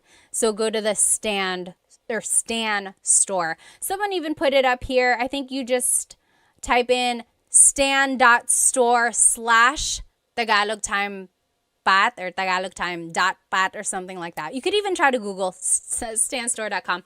I'll definitely put a post or make a post about it afterwards so we can all find it. Oh, very interesting. Yes. So Serrano again said magsulat. I have it as an e-verb, isulat. Yes, Blasian also said nagsulat. So yes, this is one of those things or these are one of those verbs. Again, isulat means to write, but that's focusing on the object. Like, isulat mo ang pangalan mo. Write your name. Isulat mo ang pangalan mo. Write your name. But magsulat just means writing. Like, nagsusulat ako, I am writing. Oh, someone on TikTok said it's only showing the coffee, buy me a coffee. Oh, yeah. So if you're on TikTok, maybe just go open a browser and do stan.store/Tagalog Time with Pat or tagalogtime.pat, or you can go to the links in my Instagram. It'll be there. Stan Store. So, isinusulat ko ang libro. I am writing the book. Or isinulat ko ang libro. I wrote the book. Or isusulat ko ang libro. I will write the book. But again, sulat can be a mag verb. Nagsusulat ako. I am writing. Or nagsulat ako. I wrote. Okay, let's do another e-verb. Actually, we'll do two because they're opposites. What is to raise and to bring down? So this one is showing people raising their hand. What is to raise? This one is showing a man putting a box down. So what is to bring down? So to raise and to bring down. What is to raise and to bring down in Tagalog? And I gave you a hint. It's an e-verb. To raise in Tagalog is itaas. Itaas. The opposite of that, to bring down, ibaba. So itaas, ibaba. Very good. Yes, exactly right. And you probably heard the phrase like, bababa ka ba? It's one of those things in Tagalog. It's like, baba, just depending on how you put the emphasis, it can mean different things. So, bababa ka ba means, are you going down? Like, are you going down the stairs? Are you going down the elevator? So, ibaba means to go down. Itaas means to raise, like to raise your hand. Let's take a look at ibaba. So, ibinababa ko ang bagahe. I am bringing down the luggage. Ibinababa ko ang bagahe. Or past tense, ibinaba ko ang bagahe. Future tense, ibababa ko ang bagahe. And then, as a command, ibaba mo ang bagahe. Bring down the luggage. Okay? Now, let's take a look at itaas, again, to raise. In the present tense, itinataas ko ang bandila. I am raising the flag. In the past tense, itinaas ko ang bandila. I raised the flag. And then in the future tense, itataas ko ang bandila. I will raise the flag. And then as a command, itaas mo ang bandila. Raise the flag. So Love said, spaghetti pababa, pababa ng pababa. Does anyone remember that song? So baba means to go down, and there was this song back in the day, maybe like, was it early 2000s, I think? Spaghetti pababa, pababa ng pababa, Iser said. And then spaghetti pataas, pataas ng pataas. And it was just this silly, silly dance, and you heard it on every variety show on the Filipino channel. You heard it on the radio all the time. People still dance it. I don't know why it's like that. It's like, why is the spaghetti going down? Why is it going up? Oh my gosh. You can't like not dance when you hear that song. Yes, Blasian said, is there another word for flag? Yes, so I said bandila. Bandila means flag. But watawat also means flag. There's another one, bandila, watawat, and does anyone remember what the other word for flag is? Wumagayway. Watawat, wumagayway. Wumagayway means to wave, or like to wave around, correct? I'm pretty sure. So watawat is like waving the flag, exactly. Oh, thank you. FJMLV said, I just got the flashcards. They look so good. I'm glad they have the sentences with them. Again, if you just joined, you can purchase these flashcards that we were using during the lesson. On the front is the Tagalog verb. And then on the back are the conjugation patterns in the present tense, past, future, and a command. It's like an example. So I think it'll really help you learn more verbs. And when you download it, it is a PDF digital download. So you will be able to cut it out and laminate it if you want to, like I did. Or you could just keep it like this. Maybe put a staple in it, or you can put it in a 3-ring binder and just use it to study that way, okay? And there are 100 verbs, 100.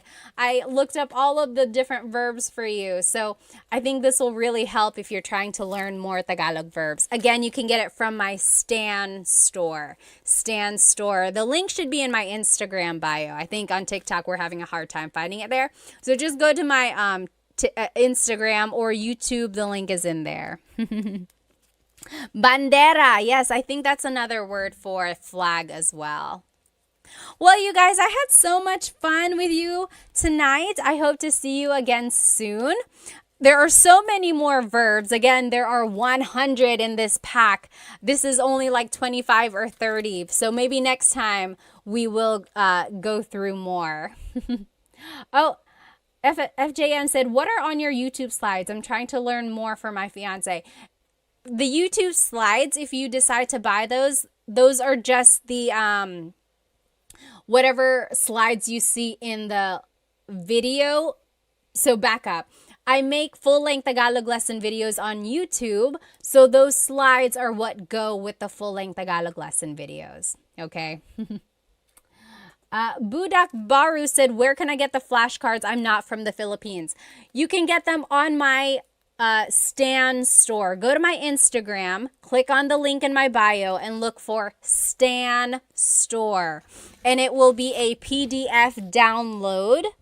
And you can download them, you can cut them out, you can laminate it, or you can just keep it like this and study it, okay?